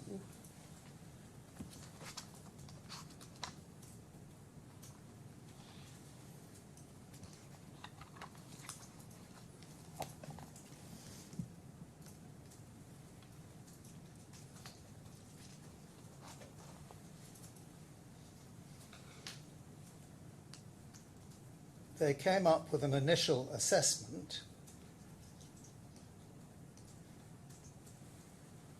and they say there what they were assessing. They were commissioned to provide an overall exposure, Affan has had on the project, in particular to risk and contractual issues. They'd looked at contract documents, correspondence history. We understand the main issues that arose over the course of the project to date can be used as arguments, delay events for potential claim purposes are as follows: panelization, calligraphy, DCD, that's the authorities' movement and tolerance. And then, in addition, the following review of Affan's scope of works and IFC specifications, BWA understand that Affan is responsible for the development of design beyond the IFC issue that will reflect details, technical aspects required for the facade. Affan is to undertake their own design validation and engineering, being responsible for the technical completeness and suitability of the building envelope, responsible for all calculations and obtaining authority approvals, including structural, thermal, condensation and acoustics. And over the page, Panelization, Affan was to develop the design further. Expert subcontractor, facade subcontractor, apply their proposal of panelization by way of drawings, shop drawings, submittals, part of Affan's baseline program. We understand the client, by way of meeting, requested some further changes to the panels, which resulted in further design and alterations. To date, no proof has been renewed that suggests that this change, probably raised in minutes of meetings, no notice of delay has been issued, and it's unknown from the review how significant the impact might be in the program of works. In Affan's letters, you mentioned key information on the movement and tolerances of the structure from the lead consultant was not available until late in the process. BWA understands these will provide the basis of design as per the IFC specs and would require further development as necessary. And they then say, considering the review undertaken over the past week in correspondence availability, the scenario of an entitlement of extension of time is weak. Now, of course, Your Honour, I don't say that that's conclusive, but it's the first indication of any consideration of any claim, and that comes 2 months after the subcontract has been I'm not entered. really sure how helpful this is. This is the analysis of a third party directed towards an extension of time claim on the basis of material, the extent of which we don't know, and oral instructions clearly we don't know. They're not going to be giving evidence. Your Honour, I accept all of that. It goes to this. It goes to the fact that, it goes to the dates, really. It goes to the point that they were thinking about a claim only in March 2018. They instructed consultants in March 2018 who came back with an adverse view. I don't ask you to be persuaded by that view at all. But what is important? Well, I mean, it is evidence of the fact that they were instructed to consider the claim. Yes, Their opinion, I think, is irrelevant. I agree.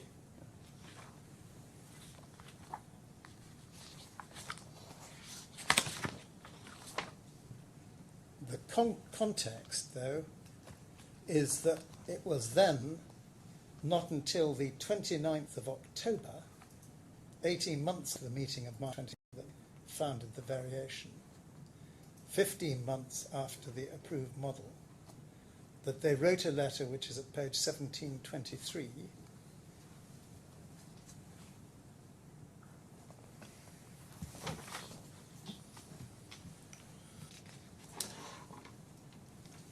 for the first time, about costs associated with design betterment and panel aesthetics. If you could look back at the heading of, well, you don't need to, the heading is there under subject. And what is significant about this letter is that they were not saying they had any sort of a claim. Further to dated 11th October in respect of, so they'd said they were going to put together a letter. We've now compiled our initial assessment of the forecast costs to complete the facade production and installation. This document is prepared based on the time and materials taken to complete the first 100 number panels. And we acknowledge it identifies a significant increase over and above the contract sum agreed. So no attempt to suggest that there were basis for getting out of contract sum. As to the next steps, we'd be very happy to review the numbers in detail with your commercial team to validate the increase to the forecast prior to eventual submission to the employer. As you're aware, production is ongoing, and with the influx of the new facilities with additional labour, we expect the panel outputs to increase dramatically over the next couple of months. There's the history that they'd been, well, there had been delays, putting it as neutrally as that. We therefore request your earliest response so that we can understand both the position of BAM and the employer going forward. And, Your Honour, this was a detailed submission.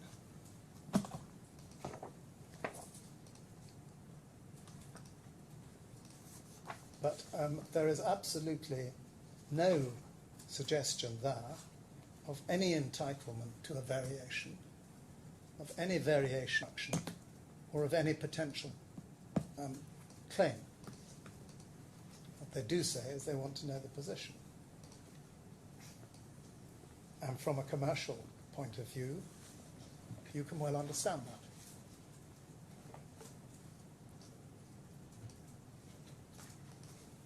At 1725,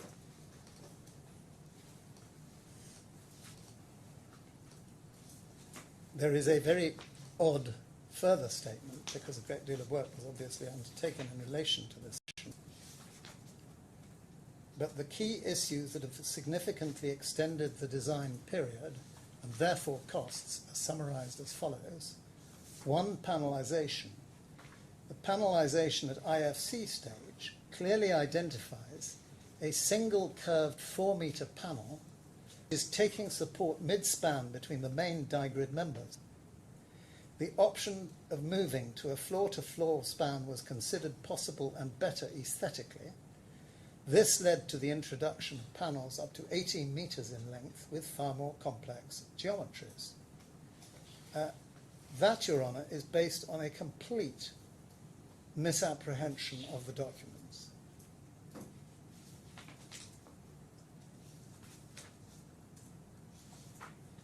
We, of course, know nothing about what instructions Mr. Affan had given to the consultant who prepared this.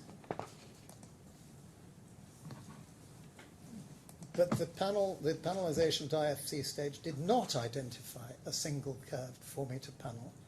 In the documents which we've seen... So you just said we don't know what instructions were given to the consultants who prepared. Well, we don't know how this came to be written.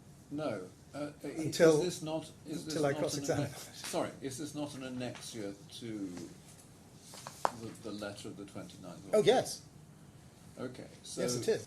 That is an Affan letter. Yes. And so this may or may not have been prepared internally. Precisely. Yes, okay. Yes, I think Your Honour is right. I suggested it was prepared by consultants. But we don't know that. We've got no evidence on that.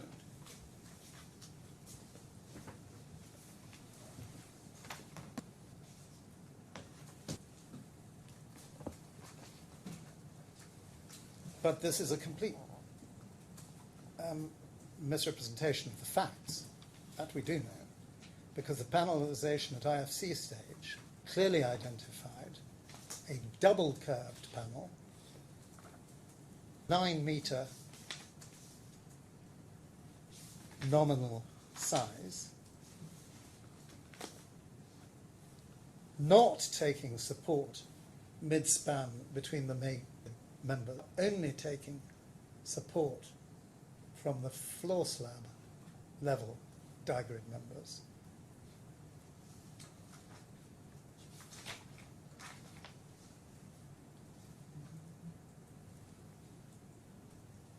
The mid-man plan was never even quoted for.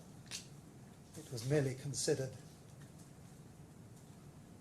pre-proposal.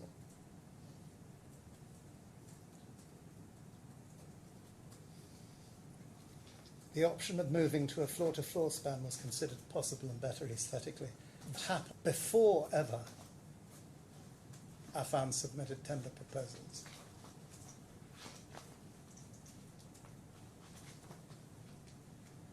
And the introduction of panels up to 18 metres in length, in fact, with a maximum of 22 metres in length, preceded the tender proposals.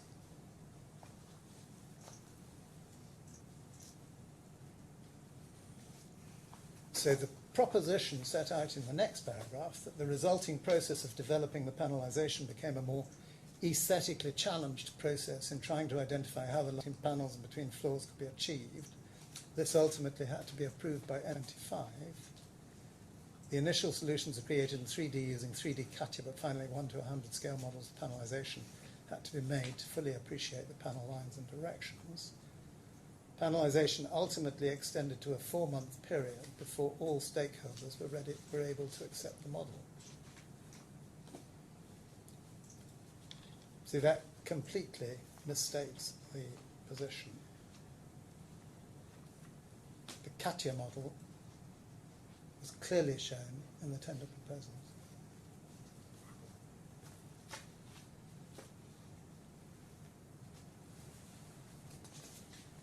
Would that be a convenient moment to take 5 minutes? Would indeed. Yeah, as I have a slight technical issue with the transcript, which has nothing to do with anybody else, but how my computer is set up. So I'll need some technical assistance from. We're on, that's fine. I'm very happy that it should be 10 minutes because I think I'm going to finish by lunchtime anyway. Okay, in that case, shall we resume at 12:05? Thank you very much. Yes, I may be a few minutes after lunch, but no.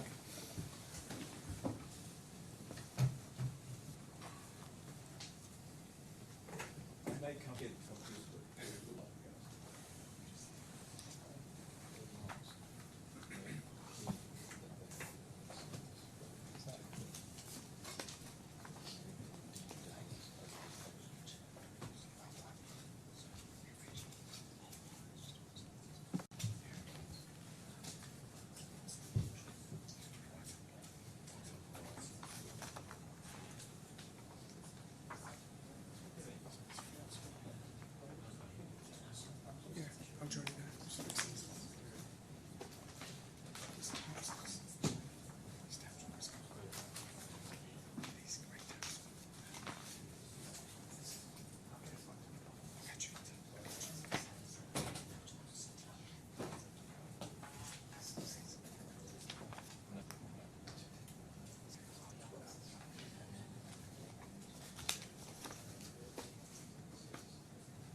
Two things. I think I've solved my technical issue, but I did rather blast forward this morning with the times of sitting.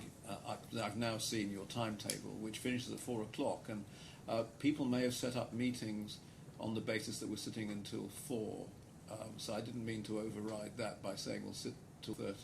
I'll sit to 30 if it's convenient, but if it interferes with other matters that people have set up, then I'm happy to stick to your timetable. Your Honour, speaking for myself, I think the 10 till 4 came from a chance remark at the PTR. Okay. I would be happy to sit till 4:30 if everybody else were, and the reason for that is we are inevitably taking time with housekeeping matters and Yes, of course. discussions that are outside the Yes, and planned I'm a timetable. bit loath to sit less than 5 hours a day, or Yes. fewer than 5 hours a day. Yeah. Well, I'd that in anybody's direction. I see none from my side. Okay, but if people have set up meetings based on a 4 o'clock finish, do let me know, and we can rise early on Your Honour, those yes. particular days. Thank you. Your Honour, you will remember that I drawings that was actually in the proposals at page 1093 in the bundle. I needn't take you to that. But what I do need to take you at, in view of Mr. Hussein's questioning whether the IFC drawing was with Affan at the date of the tender, if you could look, please, at page 1106 in the combined bundle, which needs rotating to the right, and follow it down to line 716. 716 is the drawing ending number 0301, OOSE, but the 00301 are what So are we important. just bear with me while I rotate. Okay. Yes.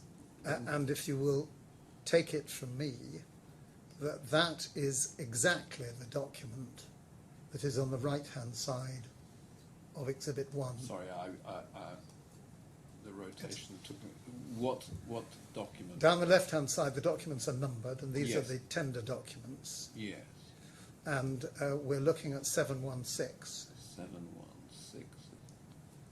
That number is 00301, OOSE, and that is exactly the drawing that is on the right-hand side of Exhibit 1. Exhibit 1, you'll remember, was to the joint statement of the technical experts, Yes. and it is numbered. I don't need to take you to it now, perhaps you'll take it from me that it's a numbered document. Oh, well, we've got it there. And if you look at the number, which you'll never be able to read until it's expanded. Okay. So it's on the right-hand side of Exhibit 1. Yeah. So you say that, so that was available. So that document is in the index of tender documents that accompanies Affan's proposals. You need to go right to the bottom of the right-hand side to see the number.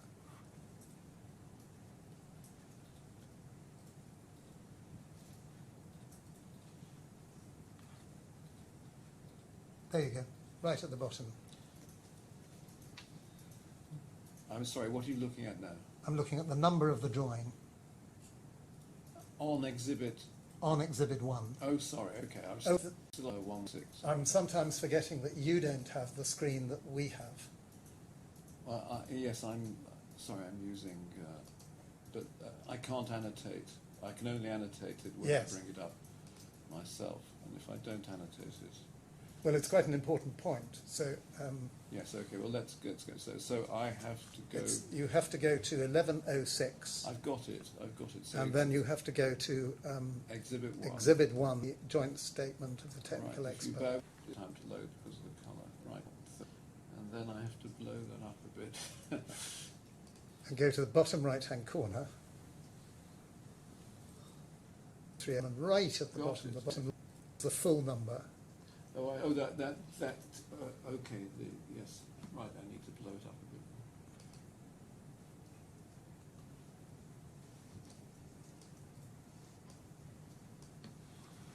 Got it. So overall long section 00301, do I need to go the box below that, or is that all? Only if you're a perfectionist. Okay, no, so that's all I need, is that? Yes, the point is that is the drawing in Exhibit 1. It's in the tender document. Okay, then I have your point.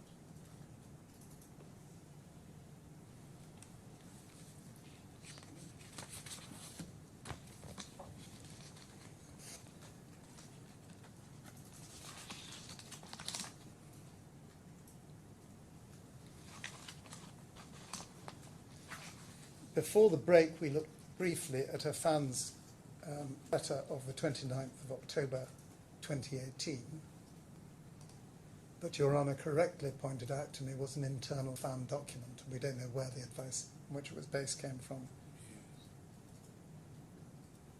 And for Your Honour's reference, on the 6th of November, there was a reply from BAM, which I needn't take you to, asking effectively for details of what the letter of 29th of October was about and what clause they were relying on.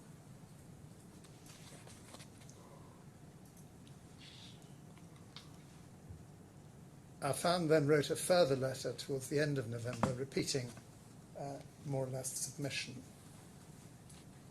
though the costs had increased still further, or the estimate had increased still further.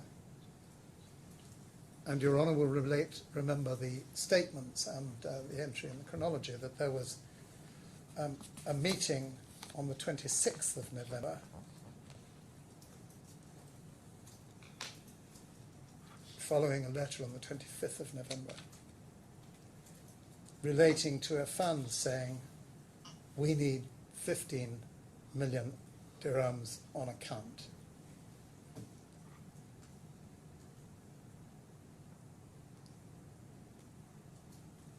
And Mr. Doyle deals with that meeting, and you'll hear from him in evidence. But that was the background to the negotiation of the addendum agreement, which happened in December.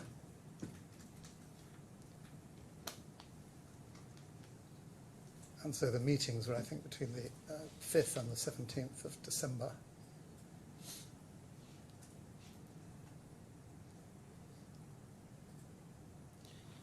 And then 17th December, we have the addendum. No, the addendum was a little later than that. Perhaps not.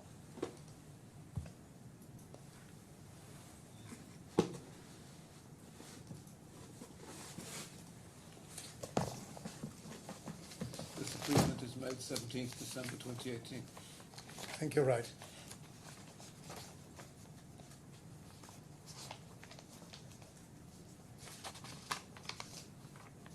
Yes. That was the last meeting, and the addendum was then signed.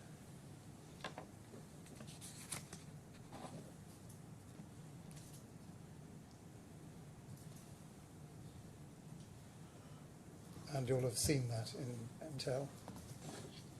The first mention of a variation came with an interim notification on the 4th of February at E95 at 2128. That's just for your reference, because I'll return to that notification later in relation to hexagonalization. And then the first suggestion that there was going to be a claim was at page 2231 on the 18th of April 2019.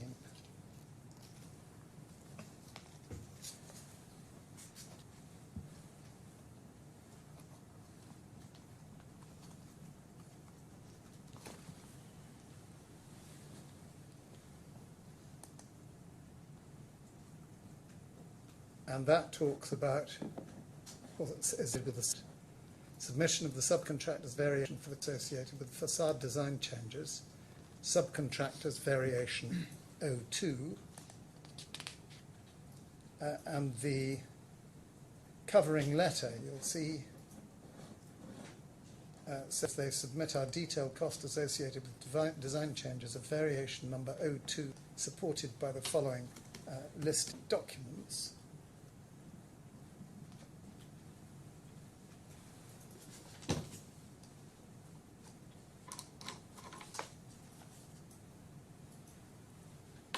And going further on the page, what's said at the bottom is we expect to receive your earliest instruction and confirmation on the variation to support the progress of works.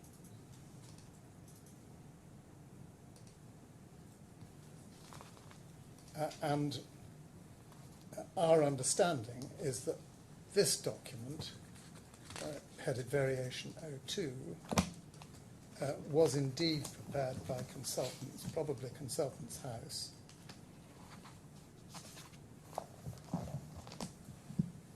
And their instruction appears to come from, or have its genesis in B8 of the addendum, which is at page 1967. So just pausing there, why is this variation number 2? Because variation number 1 was the LED change of specification. Right. Got it.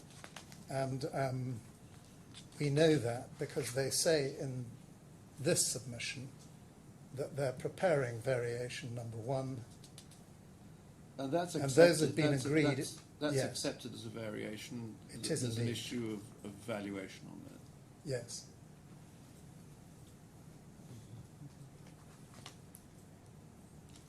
If I can take you to page 232. Yes.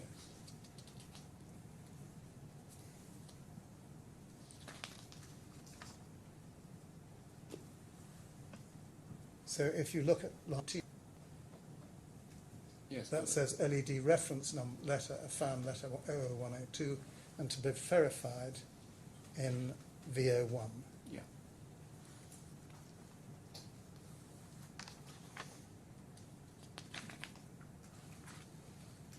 But I was just going to show you clause B8 of the addendum,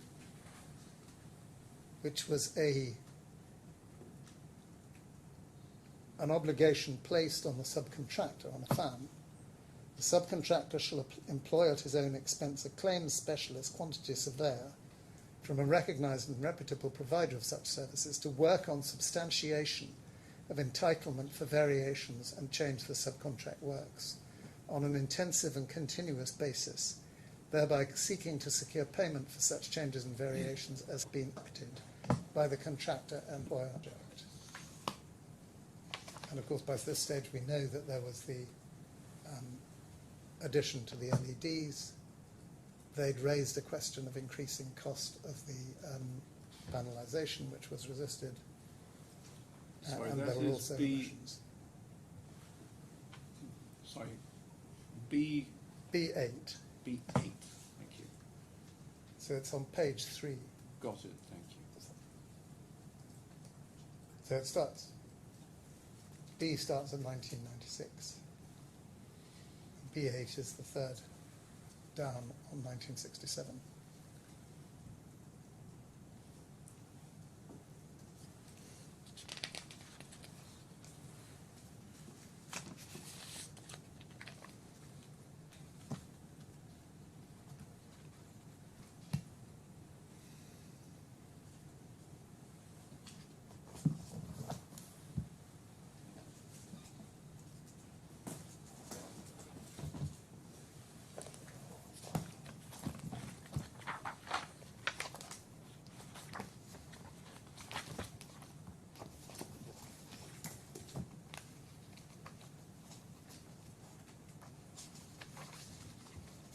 Just the transcript. Transcript says P rather than B. Oh, Yeah, so that's Yes. to be corrected, I'm sure. and if I can take you to the submission on the 18th of April, the letter which we've seen as 2231. And then the variation presentation starts at 2233.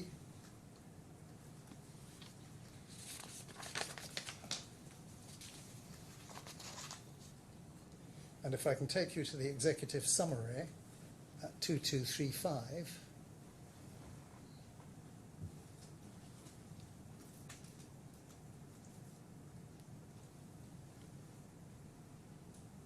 the subcontractor was awarded the project under subcontract reference. The facade consisted of 17,706 metres squared of panels as a model given in the IFC drawings. So they're quite clear that the IFC drawings were with them there as well. The total number of panels in the model were estimated at 2442, which is 7.25 metres squared per panel. Simply wrong.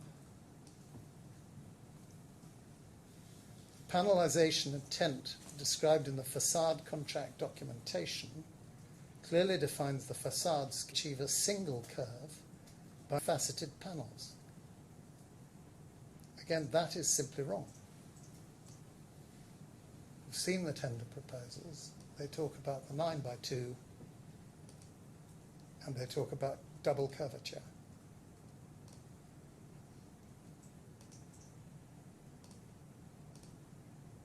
Subcon started with the designs on the drawings and developed the first mock-up with faceted panels.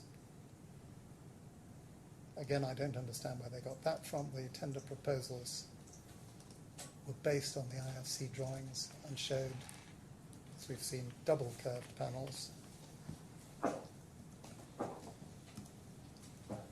The design team subsequently instructed the contractor to pursue an alternative smooth surface. Such a smooth surface can therefore only be achieved by replacing the single curved panels in the IFC contract drawings with double curved panels which implicated different dimensions and shapes from the IFC panels. And that is simply make-believe.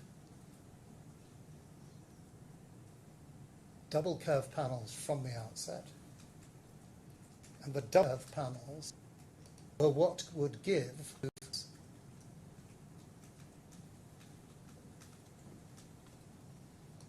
and that is reflected in the tender proposals.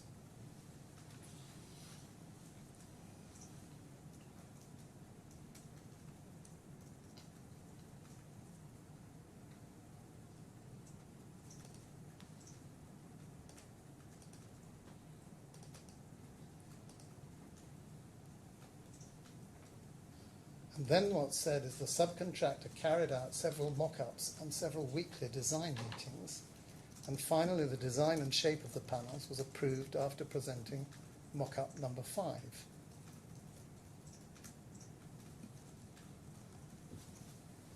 And when you go to Marina Kinderland's analysis and timeline and narrative history, it's clear that there were design meetings, there were mock-ups, and by the 29th of June, there was a final approval with no comments.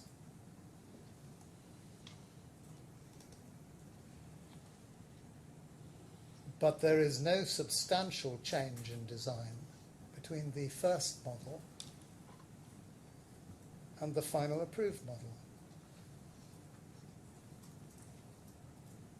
It is that roughly centre of the panels became larger, agreed by the experts to be of minor consequence only.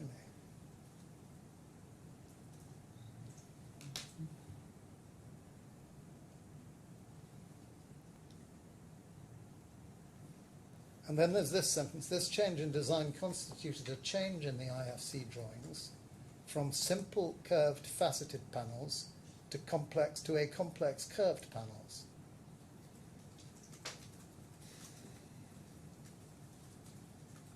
That is simply wrong. Double curvature was on the original proposal, and double curvature remained.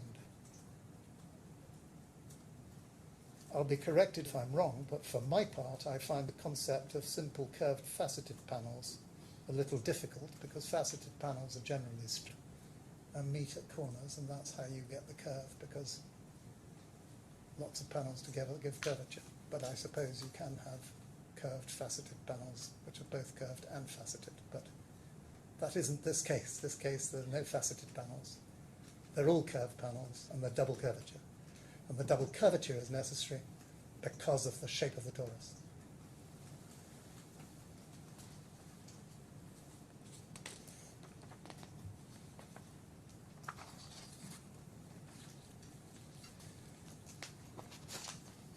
Now, what is also important here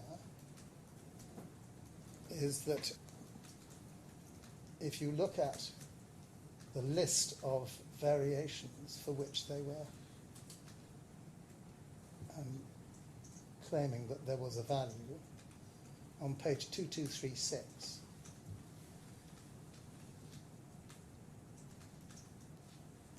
there are mentions of numbers of things which are to do with the alleged changes in the panels and the LEDs at 14. But what there is not is any mention of hexagons.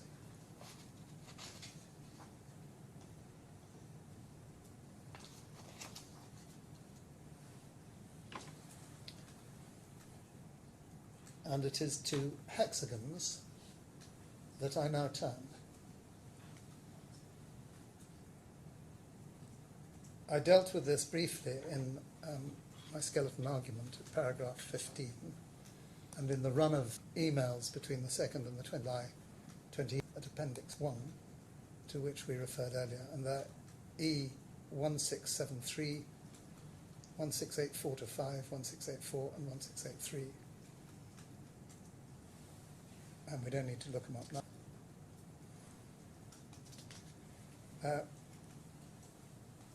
What we do need to see is that where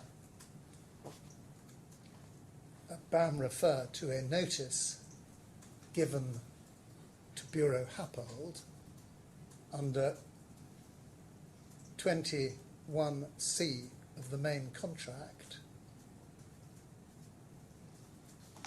if you can look at that very briefly, page 1346 to 7.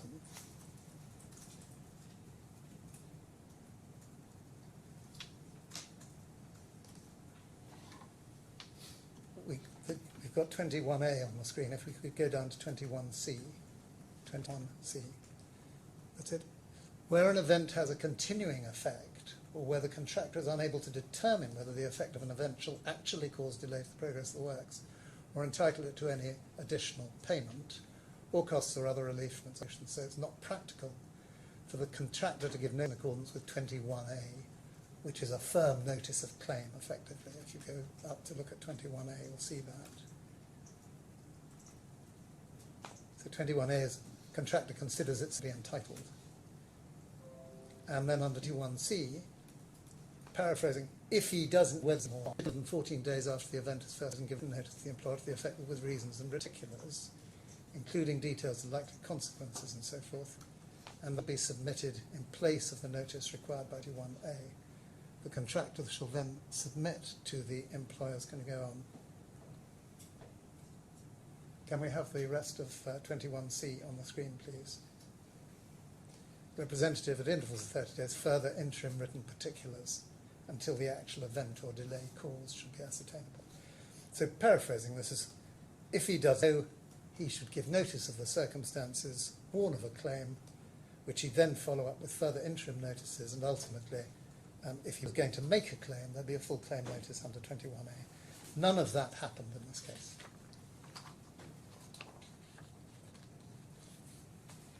My next point on those July emails, and you will have seen this because it's in the skeleton and Appendix 1. Sorry, just to make sure that I understand. Right, these are provisions of the main. This is the main contract. Yes. So in the July emails, which I've exhibited as Appendix 1 to the scheme, Yeah. BAM gives a notice under 21C.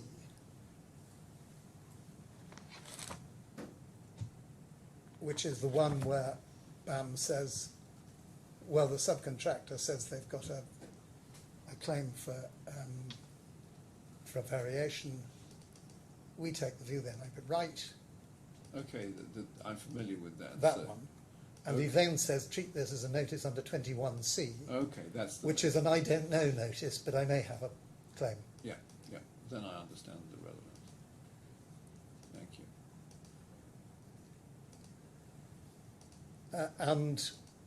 you. The next point I make about those July emails, and in particular BAM's of the 4th of July, but all of them, is that they are exclusively concerned with hexagonalization. And you will remember that in the defence and counterclaim, the defendants say that covers panelization as well.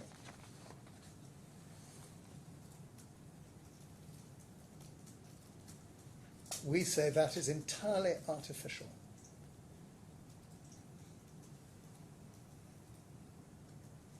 The panelization separate issue,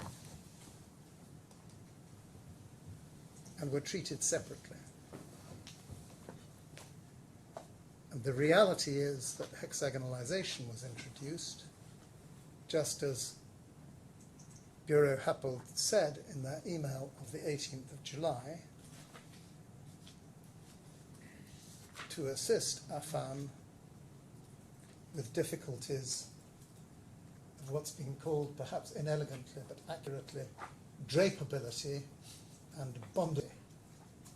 By drapeability, they're talking about the difficulties of getting a stainless steel sheet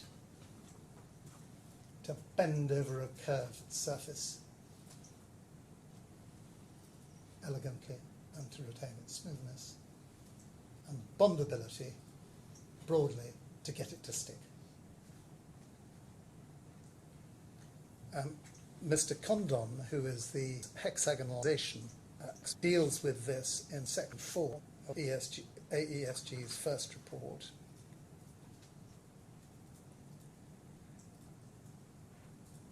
And if we could go to that in the electronic bundle on page 68 at 4.3.4, it probably headed Kinderlam and Condon first report. You have a paragraph number. Paragraph 4.3.4. First. Electronic ball. Can you tell me the folder name, please? I didn't hear that, I'm so sorry. Folder name. Folder number? The folder name, I don't know the folder number offhand. The folder number is It's 009. 009.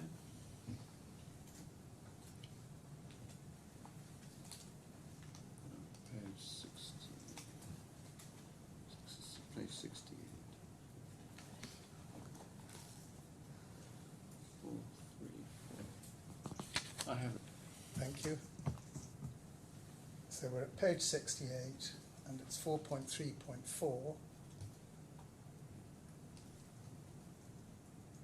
And Mr. Condon's analysis shows, by reference to the documents, that the proposal was put forward between revision 0 and revision 01 of VMU, that's Visual Mockup 05, between the 4th of February 18, the 18th of March 18, subsequently incorporated in VMU 05. Important to point out that we're a year after the 2017 design changes. So the idea that panelization and hexagonalization are tied up together is simply doesn't hold water. In particular, it was included in Affan's shop drawing submission 22nd of February 18. No documents during that period to identify that the scoring was instructed by the ERC. If I can interpose here that there is an extraordinary suggestion that the hexagons were individual hexagons cut separately and stuck together on the panels. And that is pleaded in the defence and counterclaim. There were a million of them, were there? Lots and lots. Somewhere. Yes, I think there is. I think there were a million. At any rate, if I can take you to the defence and counterclaim, at paragraph 12.2p and v, which are at page 71 and 76 in the combined bundle.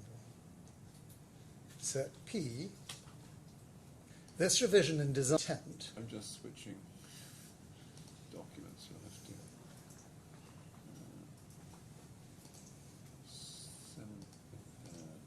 71. Okay, I have it. This revision in design intent, and I should say that this revision in design intent refers effectively to the panelization, which they say was a revision in design intent, ignoring the date issues they've got. Included the introduction of what was referred to as hexagonalization, whereby the steel on the panels would be cut into a hexagonal pattern and draped over the facade, resulting in a smoother appearance to the panels as they curved around the structure. The first defendant maintains this was expressed as an aesthetical preference to make the facade appear smooth and to reduce the gaps between panels, as opposed to a requirement to overcome any technical issues of the panels. In the alternative, if it's to be considered a technical solution, which is denied, this is again the contrast that is being drawn, we say entirely artificially, between technical solutions and TIC solutions. Design intent is one. It is submitted the need for such a solution arose purely from the, can you go on please, Terrace? Expression of aesthetic preferences and the increase in the panel size, and not as a result of any fitness for purpose or buildability concerns. So tying it together there with the increase in the panel size, and again I've addressed you on that. And then please, if you could go to 76, 4 pages on, the little V, V for Victor. We need to go down to the writing on 76. There's V for Victor. The panels were then covered in stainless steel hexagons, which were laser cut. Metal was cut into small individual hexagons in order to drape over the panels. The hexagonal grid varied part to part depending on the amount of curvature. In order to minimize the risk of a hexagon becoming dislodged during the lifespan of the building, each hexagon had to be attached not just to the panel itself, but to its neighbouring hexagons. This required as many as 200 to 300 attachments for a single panel. And then there's a drawing of the dimples rather than of the hexagons, but there are the hexagons with the dimple effect. But it's odd that they say that, they say that, because the reality is that the hexagons weren't cut individually at all. They were merely scored at the edges so as to give some play, some bendability, which also improved, well, drapeability to use their word, also improved bondability. So the idea that they were cut into individual hexagons is completely wrong.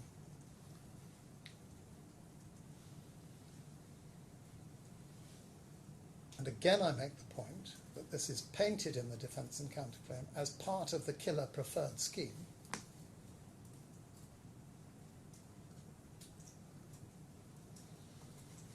And the result of panelisation, but they have nothing to do with each other.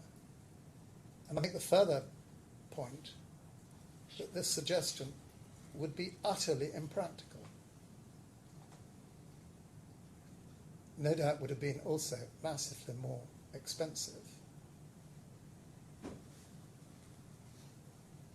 Furthermore, it's completely difficult to see why it would have beautified the sheets anyway. And you can actually see from the picture at 77 that because the cuts do not come to the corners, it's scored, not cut. And yet this pleading setting out Affan's case paints an entirely false picture. Coming back to the electronic bundle,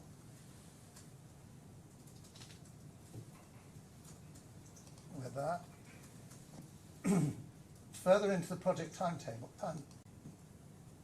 there are no documents during the period to identify the scoring was instructed by the ELC. However, further into the project timeline and in response to contractor CCM 222 interim claim notice submitted 29th of January 2019, the ELC response dated 7th of April has identified the source of the hexagon introduction being Affan. I refer to the extract below.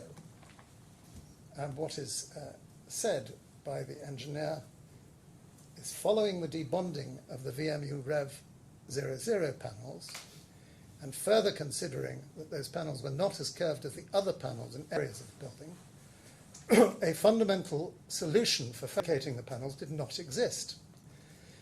At this point in the fabrication, the contractor had no viable solution to fabricating project panels that could meet the requirements of the project. The contractor explained that the drapability of the stainless steel sheet, for contractor there read subcontractor, needed to be increased to reduce the propensity for the sheets to peel away from the curved surface of the panels as they inherently try to return elastically to their original flat form, as the steel sheets.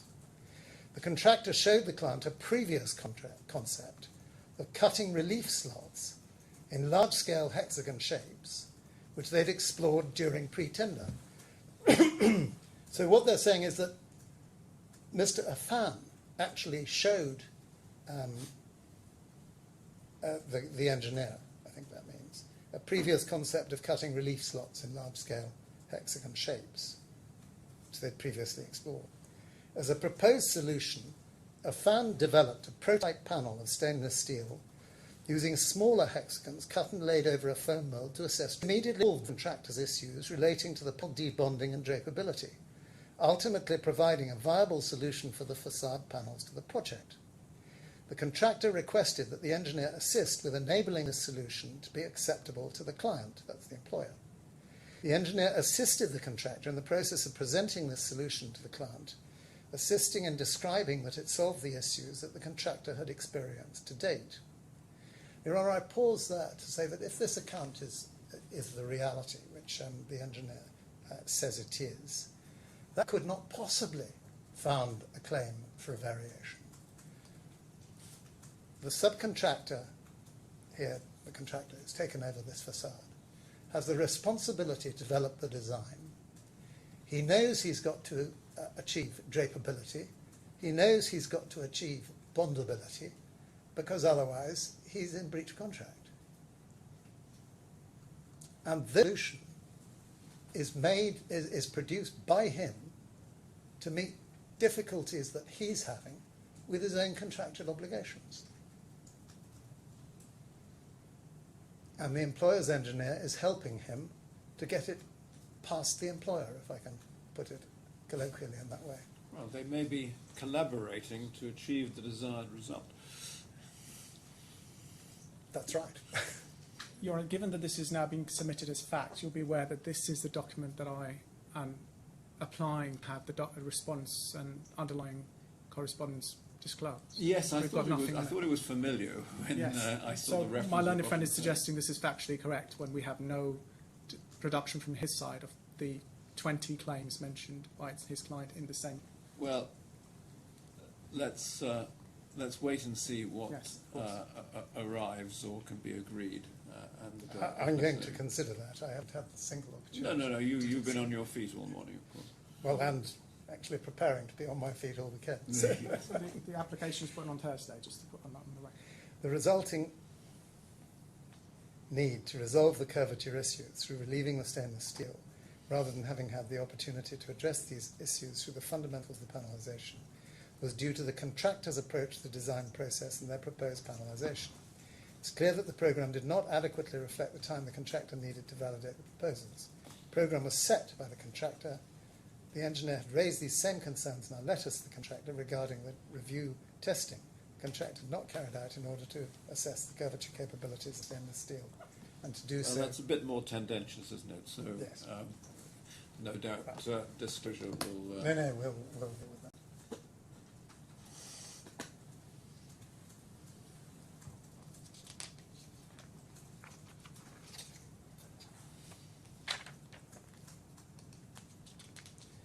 There was another issue about the orientation of the hexagons.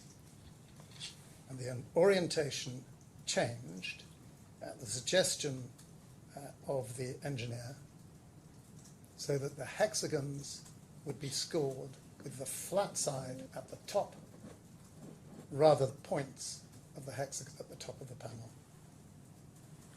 The first point to be made is that that is an obvious improvement, because the points at the top of the panel would effectively be a point of weakness, and as fact was the case, they were attacked the panels with studs, and there wouldn't be room to get the studs into the points in the same way as with the flat sides. And the second point to be made is that that change from point top to flat tops made absolutely no difference to it in any event. And the only effect is that it would be the hexagons would be less prone, or the panels would be less prone to bonding to the steel, to the GRP.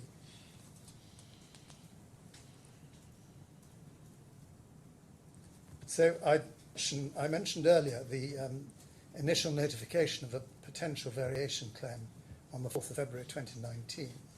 And if you could look, please, at page 2128.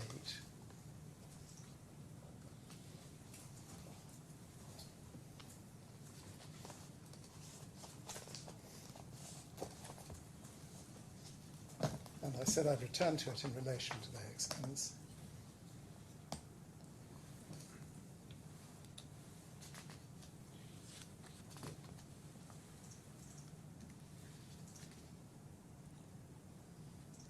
With reference to your letter, 4th of February 2127, Affan attaches identifiers up to the date under facade variation narrative.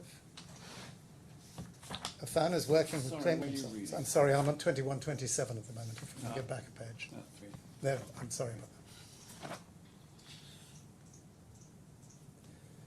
that. Affan is working with claims consultants, DGA and Consultants House, to further develop a detailed claim. More variations may be identified and thus may be added in due course. Previously submitted detailed cost under 23 heads will be updated. If we then go to 2120, there is a description of hexagonal patterns at 2128 at 1, and that said by the employer's design team to enhance the malleability of the specified stainless steel sheet thickness. This in turn has increased the required engineering design time required to detail the said patterning within planes and locations. Never mind that there is a disputed area of fact as to whether the introduction came from the engineer or from Affan, as the engineer said. The point of it, according to this document, which is a Affan document, enhance the malleability of the specified sheet steel thickness. And the suggestion is not made that this had anything to do with improving the aesthetics. It is precisely the claimant's case that the hexagonalization was introduced to enhance the malleability of the specified steel sheet thickness.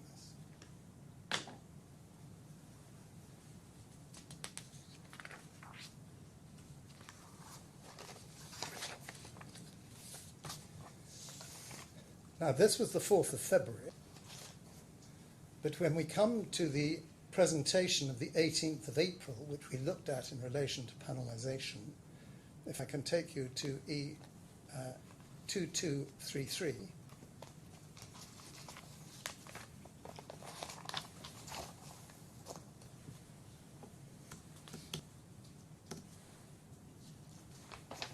And I can probably take you to the index or the contents list on 2234. This is the presentation. There is no mention, index, of hexagonalization. There is no mention of hexagonalization on the summary value of variation number 2 compared to IFC drawings at 2236 or 2237. And it simply isn't at that stage pursued.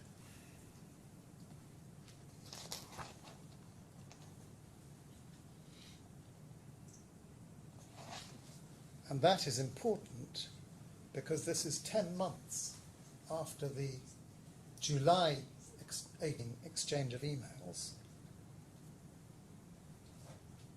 Sorry, 9 months.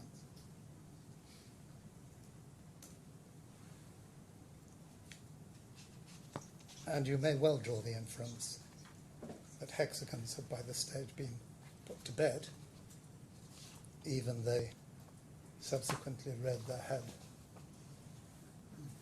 with this strange liaison with panelization in the defence and counterclaim.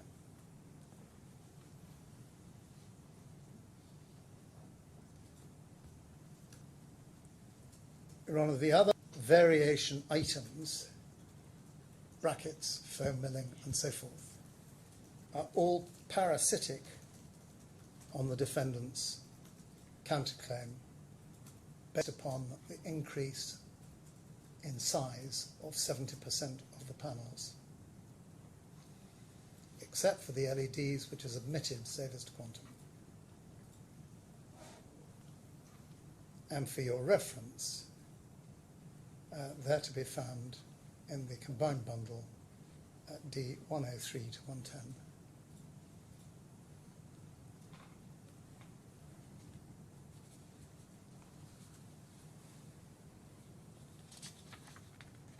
Finally, in relation to the counterclaim, I wish to just make some short submissions on the assertions or the submissions made in the skeleton by Mr. Hussain to the effect that there's no legal basis for the claims. He bases that upon the proposition that the claimant's case is a claim made under clause C6 of the addendum.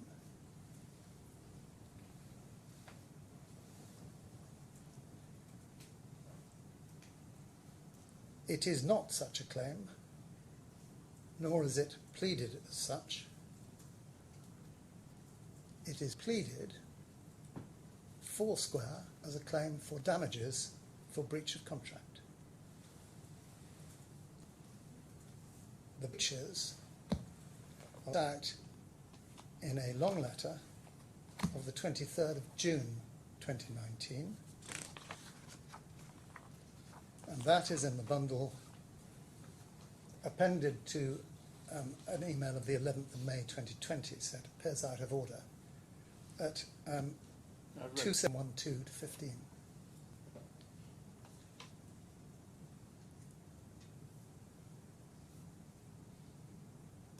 If Your Honour has read it, I needn't trouble you with it.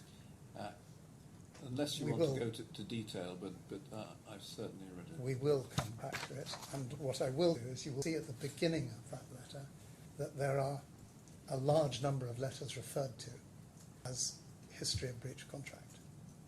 And not every one of them, but large numbers of them refer to breaches of contract. And there is then a summary of the nature of the breaches relied upon. It may be that in a contract context, with a subcontractor-contractor-employer relationship, the unauthorised stoppages and the breaches of the addendum in effectively hindering, blocking the works by closing off areas of the facilities which had been assigned to BAM are the most serious. But there are What is that essentially didn't operate the machinery of the subcontract? So I mean, Mr. Hussain will develop his own argument, but as I understand it from the pleadings and the letter and the skeleton, it is said there was machinery under the subcontract to terminate and for the main contractor to take over, but you didn't use that machinery.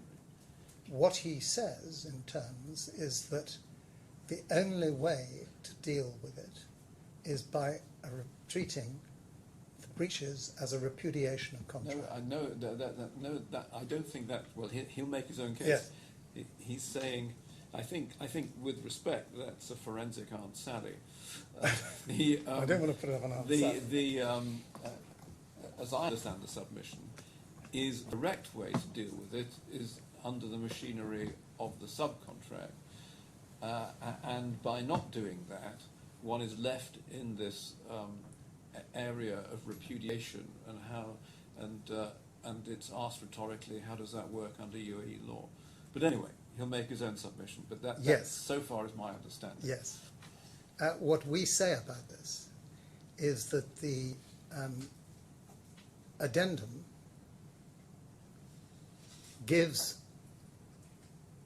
BAM a considerable breadth of what are sometimes called step-in rights. So you do rely on the addendum. We rely on the addendum as the document that sets out the step-in rights, certainly. Okay. The only argument on the addendum, and it isn't an argument, I don't think, is the construction of Clause C6. He says this is a claim brought under Clause C6 to recover our entire loss. We say the construction of Clause C6, and Mr. Doyle says it in his witness statement, allows us to recover BAM's outlay against future payments under the subcontract.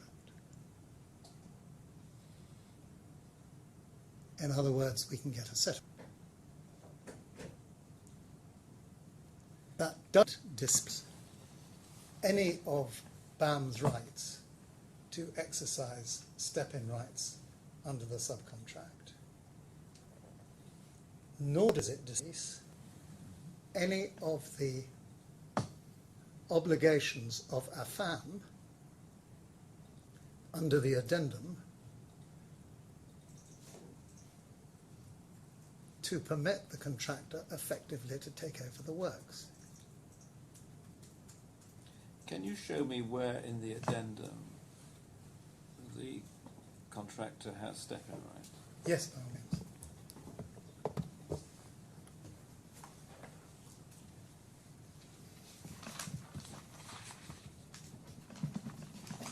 That's 1 minute past 1, so maybe that's the last point. Shall we?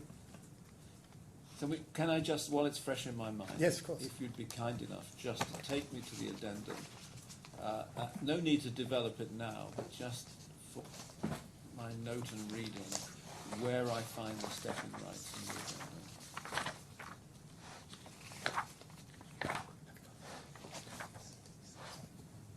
Yes. So So it it's begins page at 1966. 1966, yes.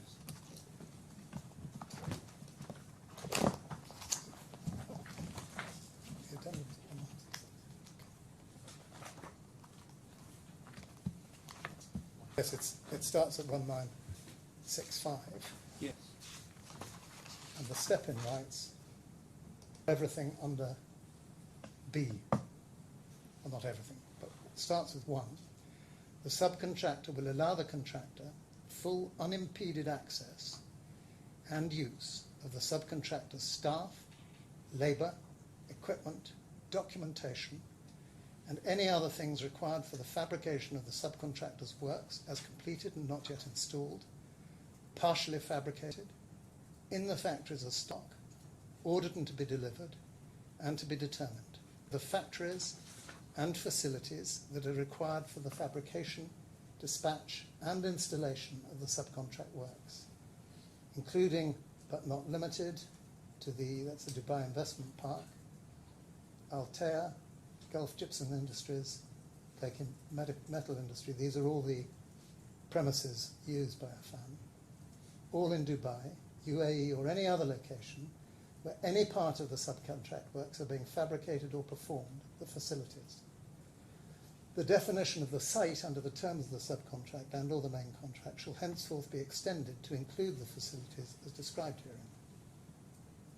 2. The contractor will take full benefit for the scope of the works related to the MOTF, only in terms of the facilities and resources until completion of the subcontract works.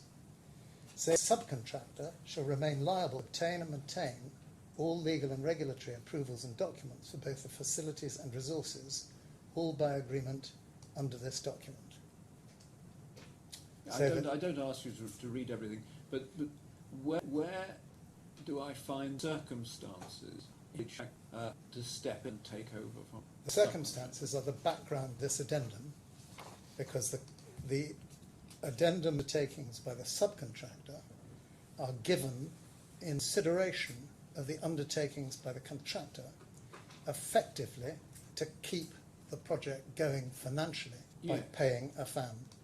Yes, I'm looking for some step in wording saying in the X occurs, the contractor shall take over and complete the works. X is the signing of this addendum, which gives the contractor the right to exercise its right under these undertakings without further ado. Okay, well, this is no doubt an area of debate between you and Mr. Hussain. It may be, but what I would like to do is to take you to 5, which is control of the facilities, and 6, which is the subcontractor shall not be allowed, we say this is as of today, to blockade, embargo, disrupt or interfere in any way with the operation of the facilities or the resources, including acceptance that no legal remedy or injunction of any kind may be raised in this regard against the contractor in respect of the facilities or resources. Then 7, the management of the subcontractor shall remain fully available at 24 hours notice, and so forth. 8, as we've said. And 9, the subcontractor shall make us available key staff for all their alternates, experience in the relevant software, and so forth. And at the bottom, the subcontractor acknowledges and agrees that subcontract works must continue with all reasonable endeavours until the breach is resolved pursuant to this addendum. And what the contractor is going to do is pay the historical costs under C1, the letter of credit costs under C2, and we've looked at the basis on which that's paid. I mean, from my reading, if I can be quite frank, so you know where at least at this very early stage in the proceedings, I had understood what the addendum was addressing.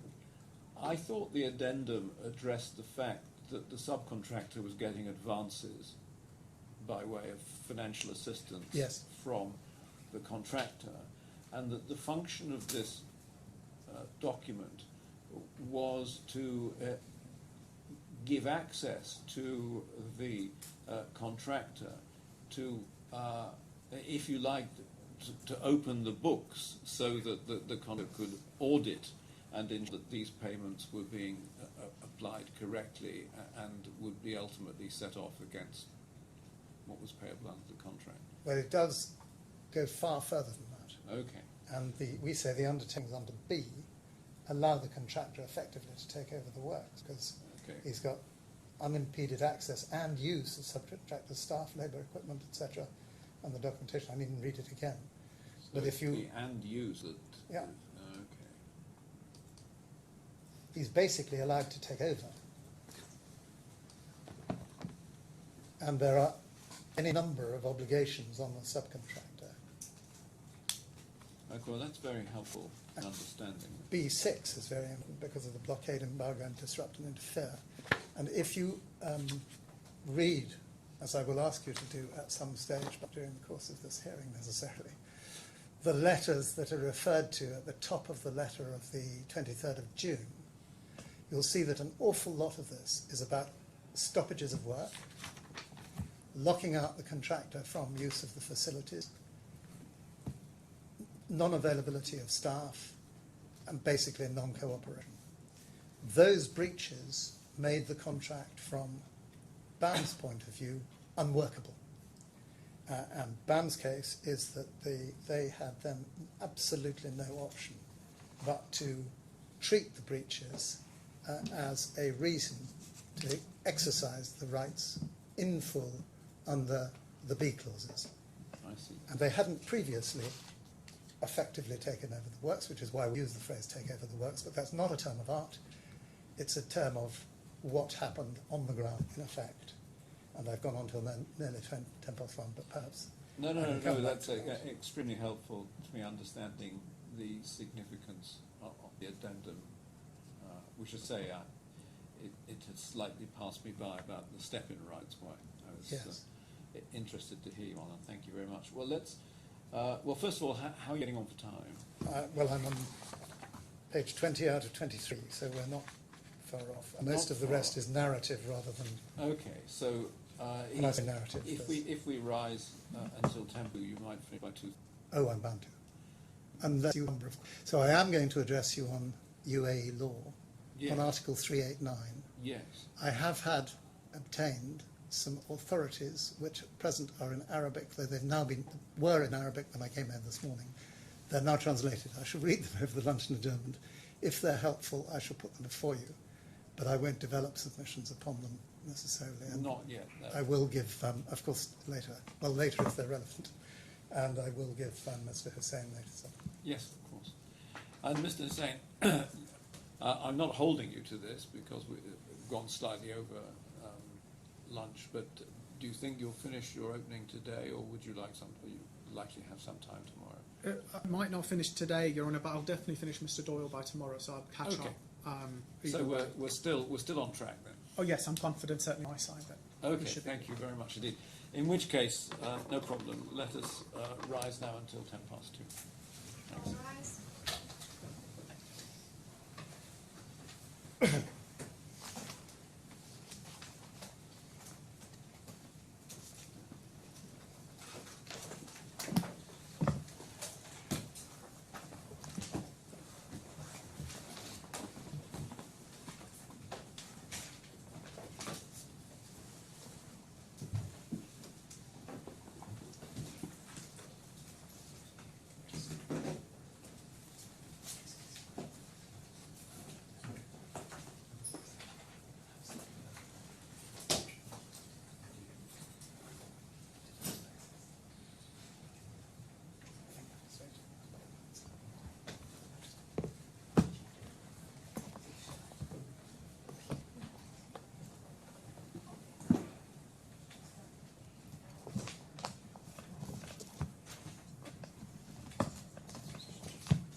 I'm easy. I don't need to talk to anyone. I mean, I'm very happy to talk to anyone. In which case, let's get Lord Mark's his food order. We'll bring it up to you, and you can sit in back space, and then we'll gather everybody else. Well, I've not got a huge amount. I can probably spend half an hour, I think that'll be fine. There are a few options. Do you have any allergies or anything that you? No, I don't have any allergies. Okay. Do you have any preferences? Actually, look, I'm going to stay up here because I'd have to hunger and destroy and go up again. We'll bring you a sandwich though, so if you've got any. Yes. Okay. So. Any preference? Cheese pickle. Okay. I'm trying to find something. Chicken salad. I'm very easy. Gosh. I don't like beetroot. Okay, that's good to know. Understood. We'll get something for you. No, go. So something simple, basically. Thank you. Do you need anything for the room at the moment? Coffee, tea? Oh, Coffee. And just a hot one, a cold one. hot coffee, please. Yeah. Jen used to If they've got Could be an iced coffee.